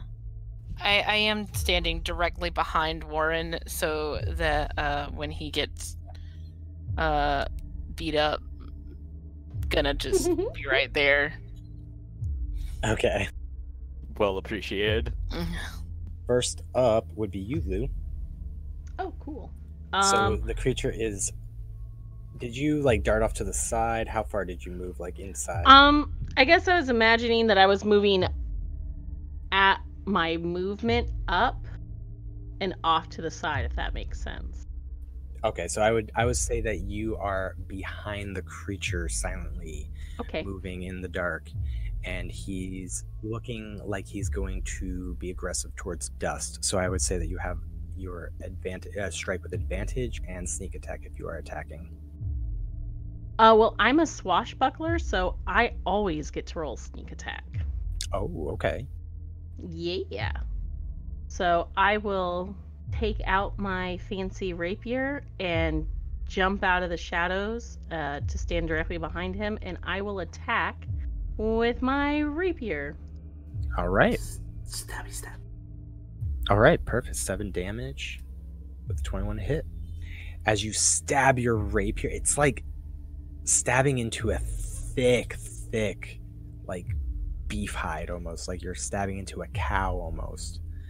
Your rapier almost bends and almost, but you do make a good impact, and blood gushes out. Yeah, I was gonna say you have to roll sneak attack too. Oh yeah, my sneak attack. So it's an additional 5 damage. Okay, next up is Professor. Good God. I'm gonna cast Mind Thrust. Oh my. Okay. It needs to make an intelligence saving throw. I propel a lance of psionic disruption into the mind of one creature you can see within range. On a failed save, the target takes 3d6 psychic damage, and it can only use dash and disengage on the next turn. Intelligence score of 13. You win. He's Nice. got 11. He's pretty dumb. Okay, so what is it? 3d6. So 10 damage, and on his next turn, it can only dash or disengage. Nice. Okay. And Warren, that's your turn. Alright then. So I am going to do a I'm gonna take out my quarterstaff, and I'm gonna whack it. That hits. Ah, thank God. Okay. You actually have advantage too because you're flanking with Lou. Oh, okay. If you're getting up into his space, then yeah, Lou's behind him and Dust is right beside you. Well, 19. So yeah. That's 5 damage. Okay. You whack him good, and one of like his stitchings that is holding his shoulder gets undone. It like starts to flap a little bit. Oh, gross. Ew. It's just making heavy breathing sounds. And I'll use one of my key points to do Fury of Blows. Okay. So that's 2 unarmed strikes. Do I get advantage on those 2? Yes, you do. Cool. 6 damage. Oh yeah. And 3 damage. And with that last hit, I use my open hand technique, and it needs to make a dexterity saving throw of 12. Okay, it passes. 15. Alright, that's the end of my turn. Okay. Dust, you're up. Okay. He shoots his short bow. All right, 15 hits, yep. And 6 damage. Perfect. It sinks into like right into the shoulder where the flap is gone. He remains in place. And grabs out the other bolt. The other arrow. And that's it. All right. And Nala. Okay. If I cast a first level bonus action spell, can I still cast a cantrip action on my Yes. turn? Okay, I just checking. I want to cast Toll the Dead on him. Because you said he was damaged, and actually he's definitely damaged now. Yeah. Yeah. And that's a wisdom? It is a wisdom saving throw. Okay. And that is a fail. My DC is a That's 12. nice. Yee. So you'll take 1d12 necrotic damage. Wow. Okay. Well, Ouch. it was a very small bell. It's like a dinner bell. Yeah. However, I'd also like to cast. I really hope this is the only bad thing we have to fight. A spiritual weapon. All right. Probably be something much worse up there that I should have saved this for. It's always one of the gambles of D&D. I know. Yeah, I'm doing it. I already said I'm doing it. Okay. And I'm going to put a right next to him and attack him with it. All right. Perfect. So Go ahead. That for sure hits. yeah, okay. 11 damage total. And Ooh, that's that's nice my one. turn. Yeah. All right. He is looking hurt after that. You slam down with your spiritual weapon and you basically cleave off one of his arms, like falls limp. And it is his turn now. Uh-oh. Yeah, but he can't really do anything. Oh, that's right. Yeah. Good job. Good job. Mind thrust. Okay. So, Professor, your spell allows him only to use a reaction or dash? Yes. Dash or Okay. disengage is his only. He can use the only action. So he's going to run. Is that something that he can do? It just says on a failed save, the target takes 3d6 psychic damage, and it can use its action only to dash or disengage on its next turn. Okay, so he's going to dash away. So Okay. Dust, Lou, and Warren all have attacks of opportunity. Please. Okay. And he is running straight to the window. To the large opening. Hell yeah. Dang. Wow. Well, you Fox kill him. Boy is pissed. Okay, Oof. never mind. Never mind. The world is imbalanced. Now we need it. Now once we need a again. 10. Now we need a 10. Okay, let's try. Do this it, one, Dust. because I also get a. That's my boy. 12. That hits. Yeah, that does hit. So as he starts to run, Dust and Lou make perfect eye contact, just give like a good like nod, and you throw your dagger and you release your arrow and it strikes him right into the neck and he falls Hell on yeah. the ground. Yay! We did it. You retrieve your arrow and Shit. shit. I cast spiritual weapon. Damn it. Aw. It's okay. I'm keeping it. And at this point, Nala, your spell, you see the sapphire start to fickle and fade away. It's starting to wear, like you're losing you're losing your Yeah, the spell's ending. I mean, Okay. at least it's right above us. Right. Are they right above us? Were they right above us? You said I had a few Yes. more floors earlier. Yeah, it is above you. It's directly above me now. Yes. Okay, I still have this spiritual weapon. Well, I only have it for 1 minute. Dang it, never mind. Nah, it's fine. Okay, it's probably gonna be gone. But I'm gonna take it with me anyway. As long as I can make Until it go. Once, Try to once make it the up the monster's stairs in 30 down, seconds. Dust gonna give the biggest smile and thumbs up to the group. You did such a good job, Lou. Oh, I think.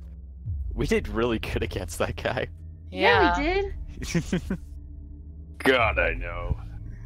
Unfortunately, we still have more work to do, ladies and gentlemen. Let us keep moving. Yeah. Yeah, let's 30 hurry. seconds. Save 30 seconds. We have 30 seconds to get up there. Yeah.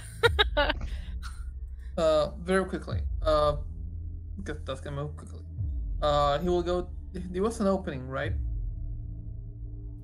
Yeah, it leads to like the outside. You look and it's straight down. Okay. What happens if, like, grabbing onto the wall with the club, looks up? Is there any other opening? Ooh. Oh, so you're okay. So you kind of like use your cat claws to grip and look up and around. Make a perception check. Mhm. Basically, just to make sure that I can actually look out and don't fall. Yeah, absolutely. Oh, tits. You don't see another opening. You just see canopy, like you're almost to the top of the tree. Okay. Dust follows the Alright. group. So you guys all start 15 seconds. Yeah, like Dust is really disappointed. Like he really wanted to climb that tree. to right. Uh-huh. You guys are kind of in a little bit of a hurry, but you're trying to keep your stealth still. You reach the top and you see this new room, but it's a lot bigger than the others. It goes in and then it lifts up, and there you see a humanoid figure Shit. with long black oily hair Shit. that goes all the way down to probably her calves. She There must be a fish to wash. has, she has As we walk in the room, that's what she purple- hears. She has like a purplish tint to her skin, Oh. and she is above on this platform. Two little girls lay there, seeming lifelessness. Hair is dangling. And as you see this, she has her arms open wide and she's looking. And she has that same type of marking on her forehead Oh, shoot. that looks like Ah. it's carved into her with her own nails. She has in her left hand this bowl of like the steaming liquid. It's like frothing on the sides, and she's muttering in a language none of you understand. It's just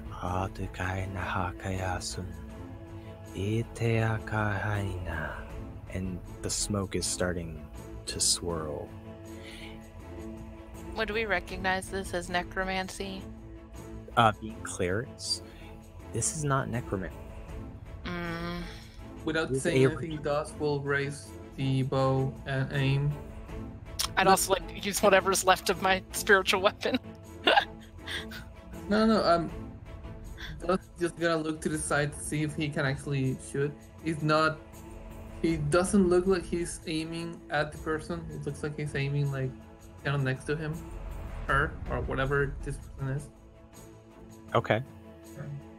I don't know what the group reacts. How the group reacts to this.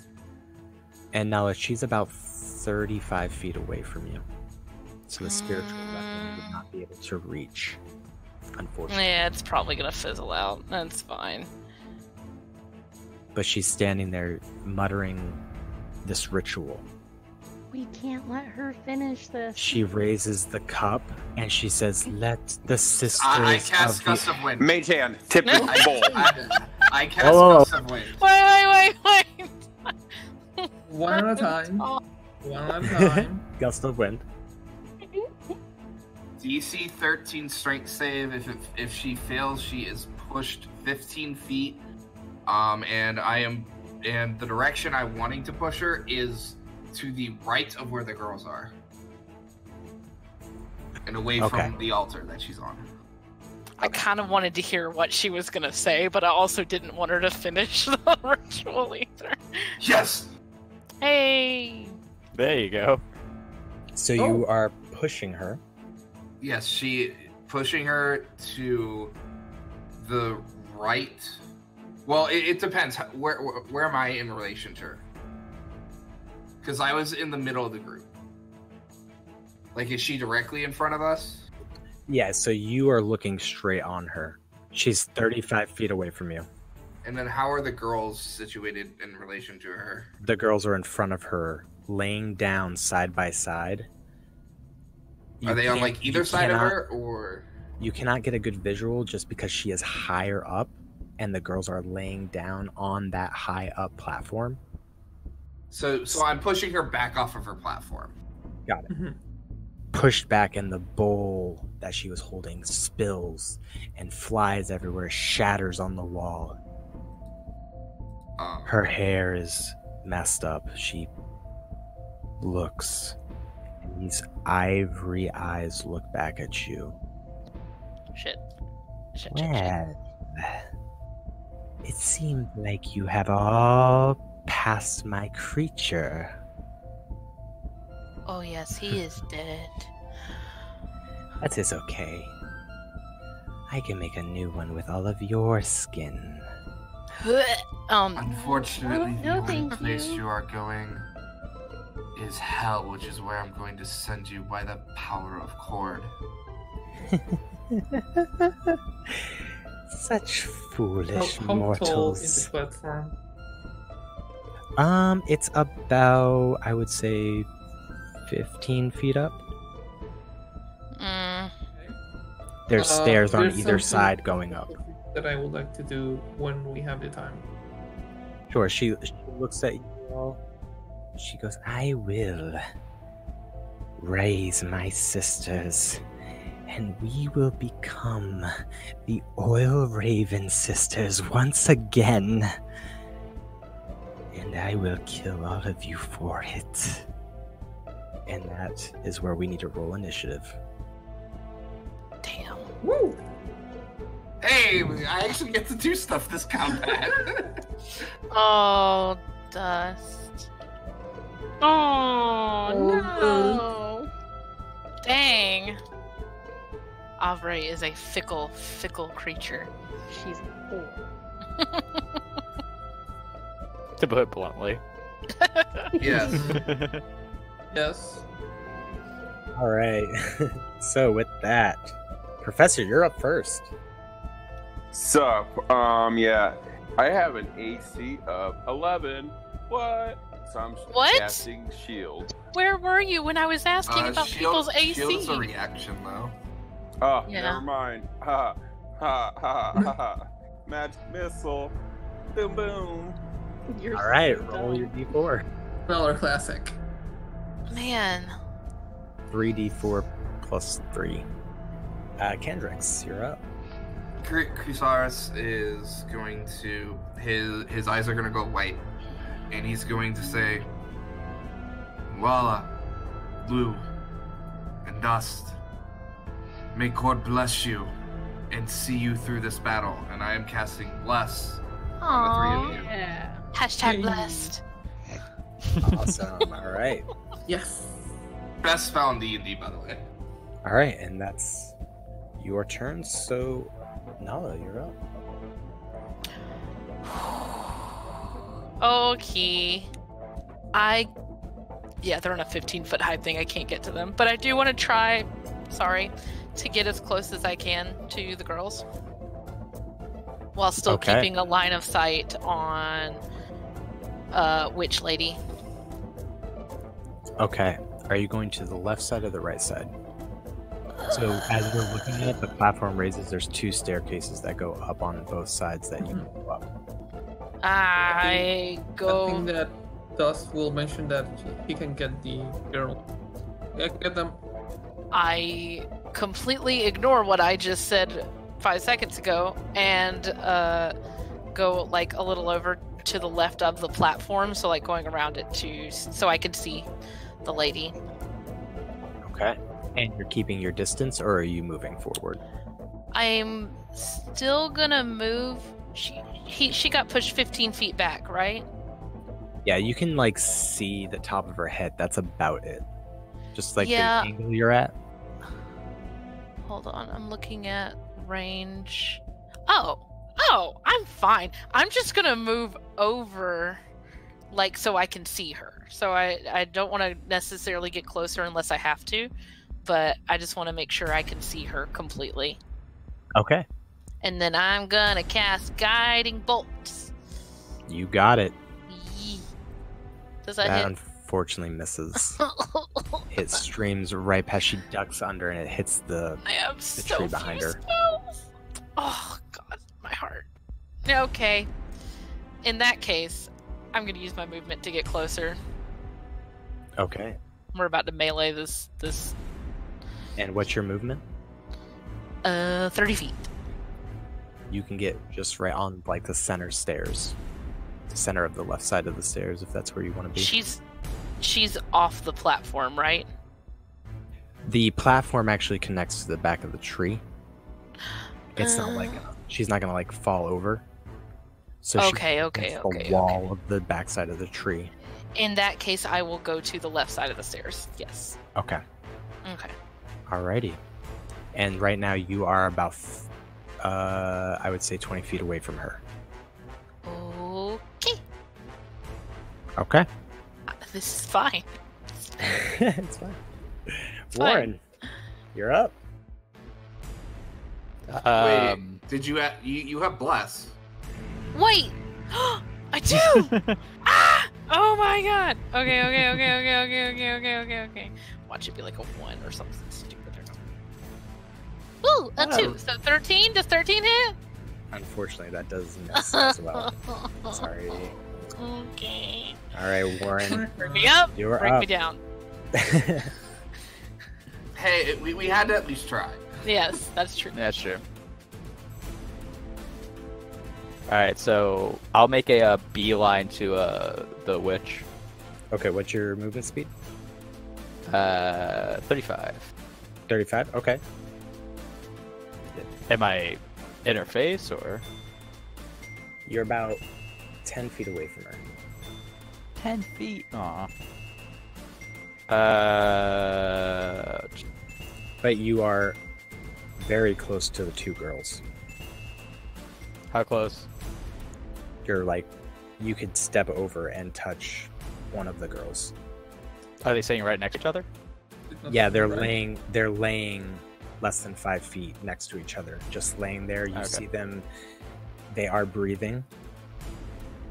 Oh, good. But they are in comatose. They are not awake. Okay. I'm going to use one of my key points to use Step of the Wind to use a bonus action to dash, disengage, and my jump distance is double for the turn. And I'm going to attempt to pick up both of the girls, if that's possible. I would have to say for your size, you could probably only manage one, because you're a gnome. Yeah. Like you're strong enough to pick one up. Like you can kind of soldier carry one around the shoulders. Okay, fair enough. I'll pick up the furthest one then. Okay. Do I have to make a strength check? No, she's a 15-year-old girl. I think a monk. Okay. I think a monk can hold a 15-year-old girl. So you pick her up, and the witch looks. No, that is my precious. And you Okay, go. take her away. I pick her up and I start running towards the exit where we entered from. So you said your movement is 30 feet? 35. 35, so you just move half your movement because you're carrying someone. Fair enough. So you make it about to the bottom of the staircase next to Nala. Well, I still haven't taken my action yet because the dash was bonus action. So Okay. can I move another? Can I do another dash? Triple dash? You can use your action to move as well, yes. Okay, So that's what I'll you- do. Alright, so you are almost, you are by the door leading down out of the tree. Perfect. Okay. And that'll be my turn. Alright. Now it is Oil Raven's turn. She is going to cast Magic Missile as well. Crap. And she is going to target Warren, Nala, and Professor. Now I can cast shield, right? Not Yeah. against magic missile. But shield. Or at least I don't think shield works against. I Shield could be wrong. works against magic missile. Yep, Shield's the it only thing does. that works against magic missile. Yeah. What about deflect missile? Nope. Dang. No, that's not gonna do it. I was hoping. So, Warren, you see this as you kind of look back. You see this black diamond form from her hand, and she fires it out, and you take 5 force damage. Ouch. Okay. Nala, the same for you, but you take 3 force damage. And Professor, are you using your reaction for shield, or are you going to take Yes. 4? Okay, so you take no damage. You see the diamond coming, but you throw up your shield, and it shatters against it. So you take no damage. I like kinky. And she is going to step forward and hover kind of put herself in between you all and the final girl. And she's going to start trying to finish the ritual. Not today, lady. She continues speaking in that language none of you understand. All right, and Lou, you're up. I understand a lot of languages, though. Okay. Do you know Primordial? No, that is not one of the ones I know, unfortunately. Oh, I Oh, thought about that. I have I actually know Primordial. Oh, you do? Yeah, I have Primordial and Sylvain. You do understand then she is casting a ritual to become one as a sisterhood. Let this blood run through us as one. To make Oh, heck, she's our- trying to make another witch.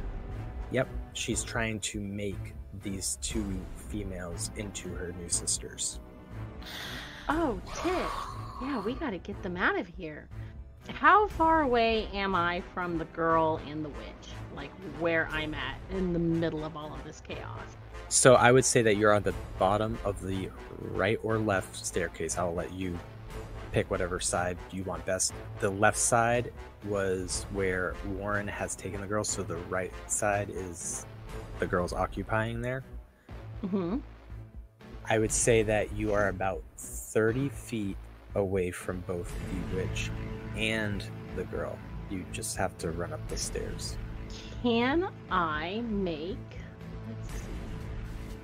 I want to make an acrobatics check to get behind the witch so I can get towards the last girl. Okay, yeah, absolutely.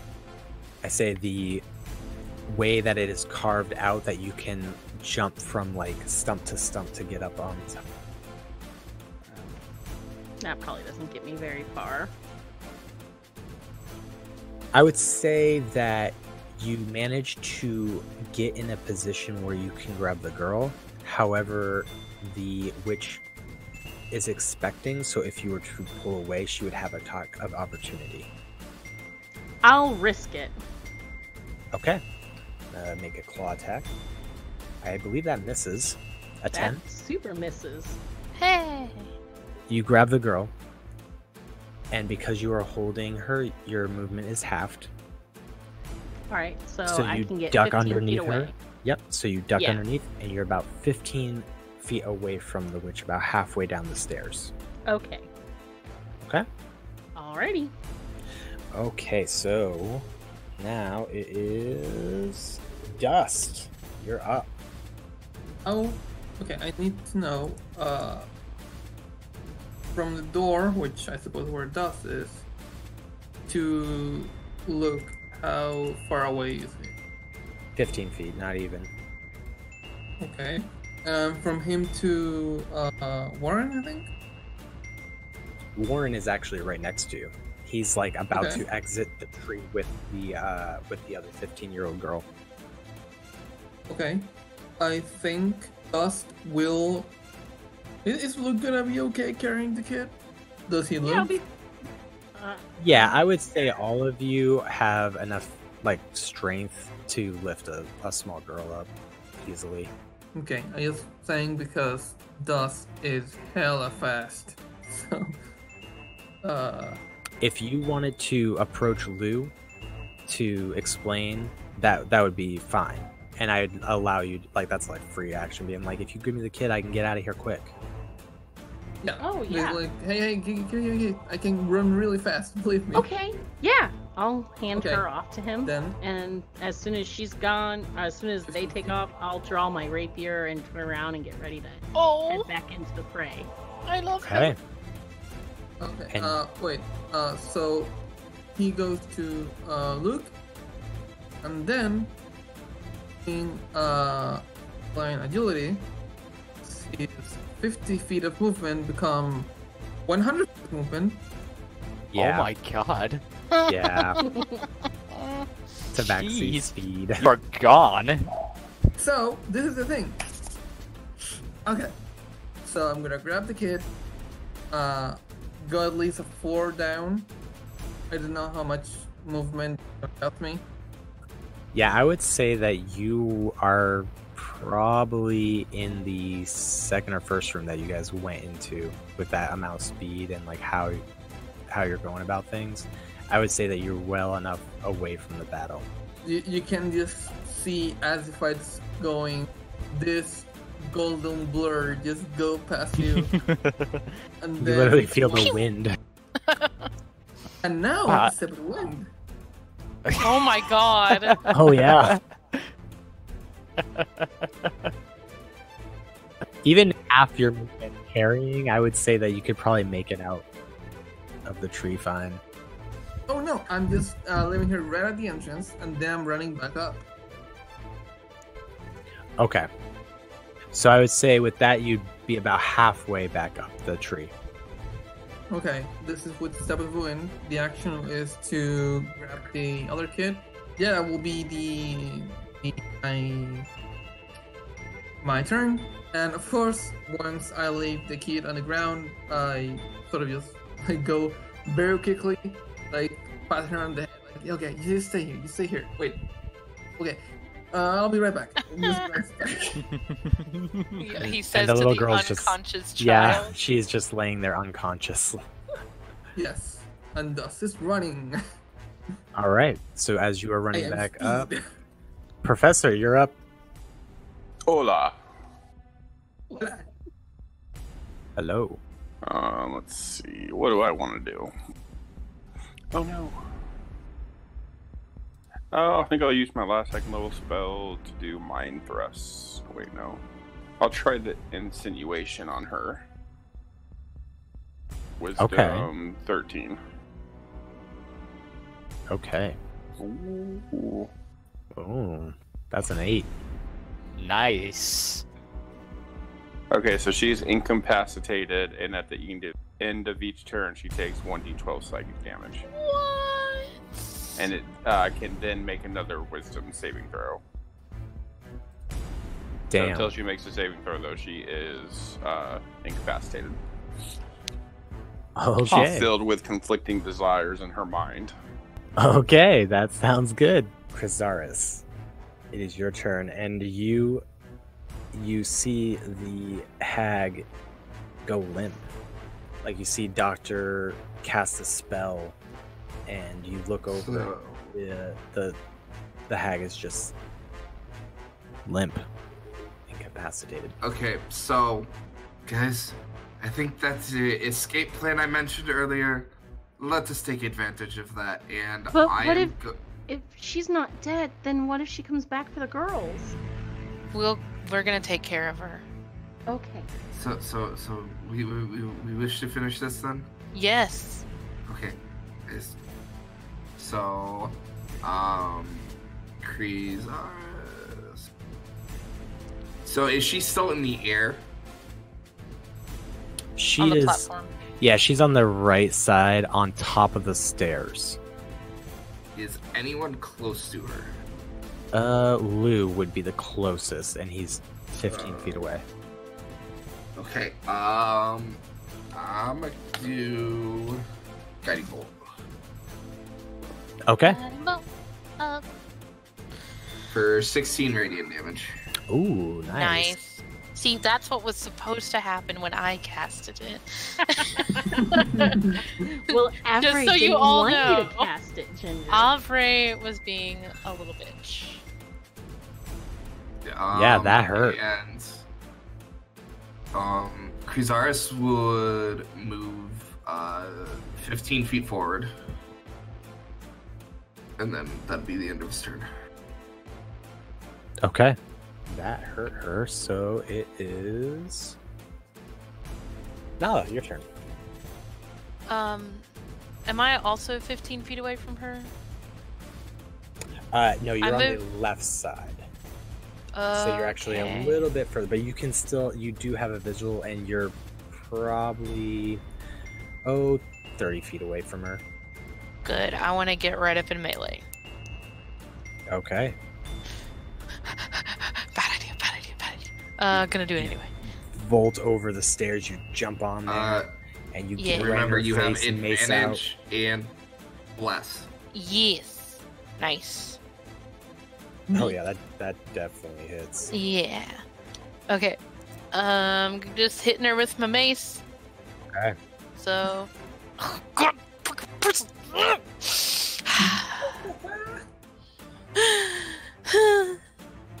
I Okay. boink her really hard. Just smack her in the face. She Can just I? takes it pretty much. She's incapacitated, so she doesn't really say much or do anything. She just takes it. Can I do an unarmed strike as a bonus? I mean, are you- I'd allow Like it. I don't- if you wanted to punch her in the face or whatever. It's something. Yeah. If you want to Yeah. go ahead and do a little punch in the face, that's fine too. Yeah, go for it. Yee. And so that does 4 damage. Okay. Cause why not? Yeah, every little bit helps. And if there's a window nearby, you can just toss her out. Wait, what? I hate to burst the bubble, but Guiding Bolt only works on the next attack. Wait, what? It's for the advantage. Oh, yeah. It's only the very next attack. It doesn't work on successive attacks. Well, even if it's on the same she's page. incapacitated. Oh, Okay, yeah, she's incapacitated, yeah. Alright, so yeah, we're good, Alright, so now it is Warren. You're up. You got girl in one hand and stairs in front of you. Well, considering I just saw Usain Bolt go by, I think I'll just put the girl like With steps of dust going up the stairs. Oh, okay. I'll lay her beside the stair. I'll go attack. All right, you're gonna walk up and attack the hag Yeah. How far is she? with your monk speed. You can definitely reach her, All right. and you have advantage. Oh my god, dude! Okay. That works, I guess. I got a natural 20. Okay then. Dang. I was trying to figure out where 43 came from. And, Yeah. yeah. So that's 14 damage. All right. And then I'll do Fury of Blows. Okay. And, That's it. and a 21. Both hit. 7 extra damage. And then she has to make A strength. Yep. That's an 8. Yeah! So I get to knock her back. That she falls prone onto the platform because that's where she was standing. So right now she is Okay. prone, Alright, cool. So incapacitated. basically, we're bullying her by now. We're just curb stomping this witch. Basically, yeah. All right. With that, it is her turn. So she needs to make a wisdom saving throw. Dang. Okay, those fail. And she So she takes D12. 1d12. So if Adam, you want to roll, sorry, Professor, if you want to roll that. Ouch. All right, that makes her feel uncomfortable in all the places. No. She's like bleeding through the eyes and ears. She's incapacitated, can't scream, can't do much of anything. She's prone on the altar, and it is now Dust. You're running up the stairs It's oh my god. like a cheetah. Yes. However, cheetah, as you know, they are sprinters, not really marathon runners, and even less so stair runners. So I have 50 feet of speed again. I don't know if I managed to get up to the other girl with my 50 speed. With your 50 speed, yes, you get up to the other girl. Okay. And you would have probably 10 feet of movement left. Okay. I have to see for and just shout like, "I got her!" And then start going down again. Fair enough. And she's gone. Now, that was Um, just your movement, so you can use your action too to move. I can do my action. What? Yeah, of course. It's your turn. I thought that grabbing her would take my action, so yeah. Grabbing I would say that's just a free action. Honestly, grabbing a 15-year-old girl, being the size you are, you're fine. You just plop her over your shoulder and then just start heading Oh my God. downstairs. Okay. Then I throw the same thing as dash, and I All right. put her down. Wait. Yeah, that's gonna be my action. And yeah, I'm gonna finish down.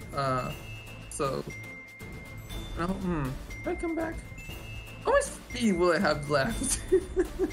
I mean, if you use Step of the Wind, you can probably. No, I can't really leave it there. I really cannot. Chase gotta stay down. I would say going up the stairs and then all the way back down to meet the other girls would use all of your movement. Yeah, that's the idea. He will go up, grab the other girl, and go down, and then make sure Okay. they're... Awesome. And also, start like panting and being very fucking hard. Right? For real. I'm never ready. Got that adrenaline rush. Just take out your water skin and start guzzling it. Yeah, kind of like that. Like, and then as he started like drinking, like, hey, you want some? Oh right, no, fuck. Oh Oh. And Lou, I'm sorry, I skipped your turn. So Lou, you can take your turn. I apologize. no! Oh, no worries. All good. So is she dead or is she? So you saw Warren jump up there, plow her in the chest so hard that she falls back onto the platform. Cool, And she's just laying there. So she's still down. She is prone and dumb and I don't Oh my gosh! like So- Dr. Professor literally Dr. Professor made her stupid. All right. So since she's prone, I'm gonna run up and try to finish her off with my rapier. And since she's prone, that gives me advantage. Yep. Get it. That's a 9. Mm. Well, that's yeah, 16 to hit and 9 damage. Well, you miss her armor class. What the tits? Hold up. No, you don't. You still have You have bless. But you have bless. That gives me a what to my roll? 1d4. 17. Oh, but that hits, right? Maybe. He said just miss. That could be 1, that could be 2. So you hit. Yes. So blessed be blessed. Yes! Hashtag blessed. Hashtag bless. Hashtag blast. And you deal 9 damage and then you add your sneak attack. Oh yeah, my sneak attack. That's another 8 damage. So Lou, how would you like to do this?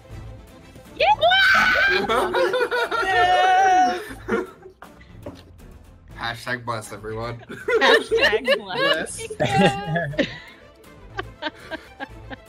This is awesome. That's fantastic.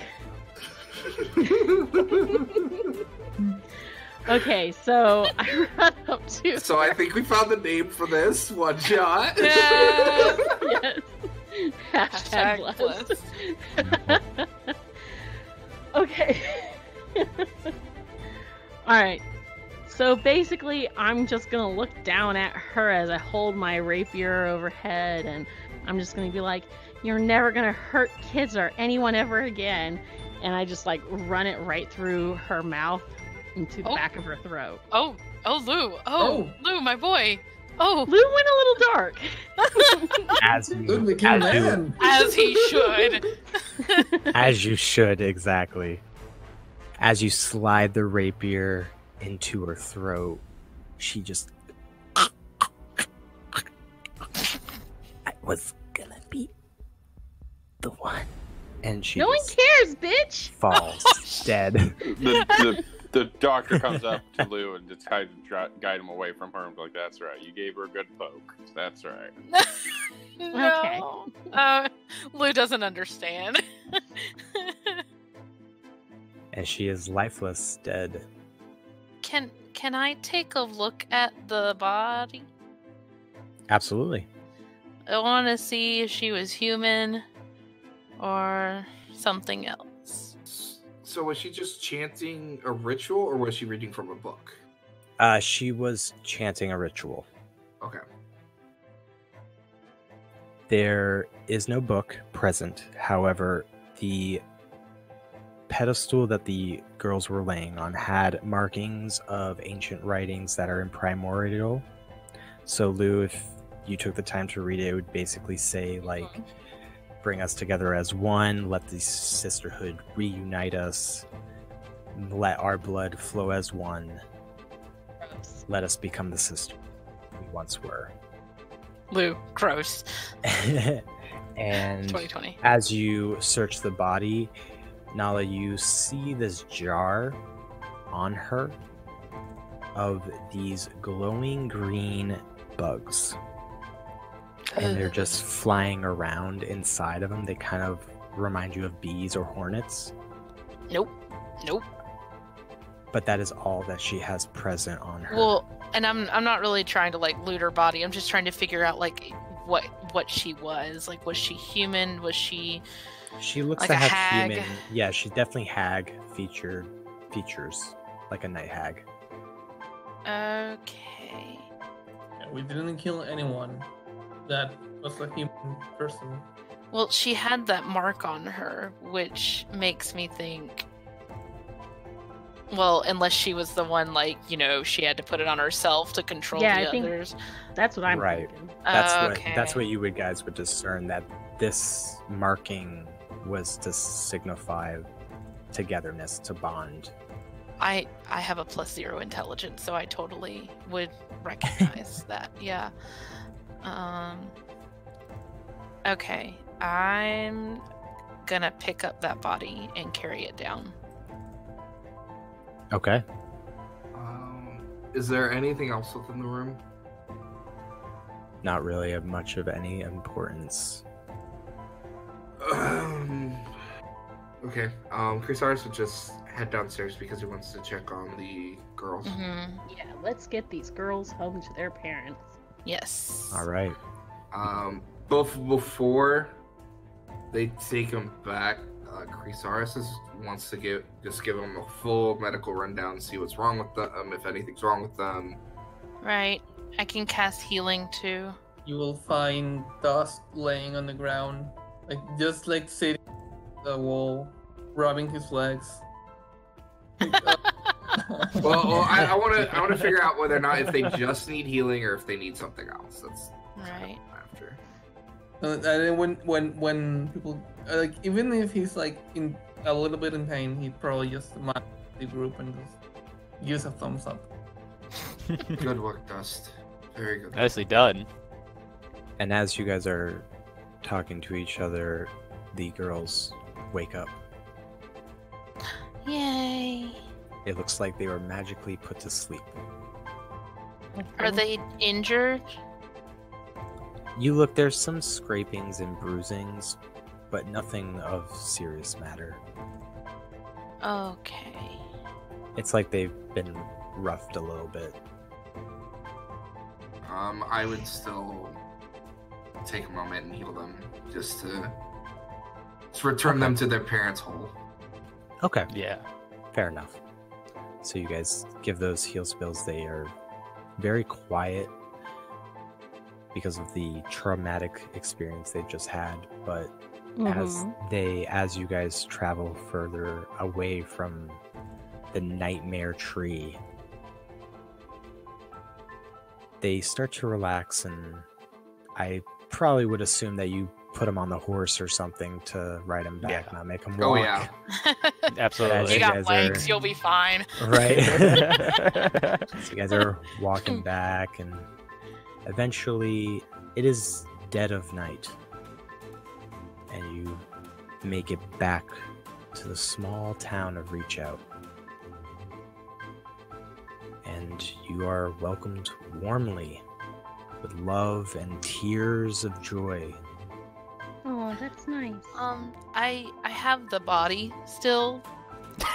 Gross. Okay, absolutely. I have it wrapped up, so it's not just like bleh. Because I want to take it to the mayor and just show him. Yeah. Also, I think that on the way out, would look around to see if there's any more equipment of the folks that died here. Not because he wants the equipment itself, but because he knows that the equipment will be used by the town, so he brings it back. Could Okay. we have said that we did that when we were burying the bodies and stuff? Yeah, sure. So you gathered all the material to... Okay, awesome. Yeah, that sounds good. And you deliver that. And the town folks pay you each 100 gold for completing this task. Thank you for all of your service. At the end of everything, once we've shown the body and stuff, I was gonna say Naula goes like back out into the woods, and assuming it's like the next day, she's gonna cast whatever the thing is that they can't be turned undead. I think it's Gentle Repose. Yeah. Oh, okay. Yep. And then she's going to say a silent prayer that this entity's soul ends up exactly where it belongs. In hell. And it does. It goes straight to hell. Congratulations, guys. That was very awesome. There was a lot of things that I could have done to get her out of it, but Doctor, you fucked her head up, so that was really good. Good job, guys. Thanks, y'all, for playing.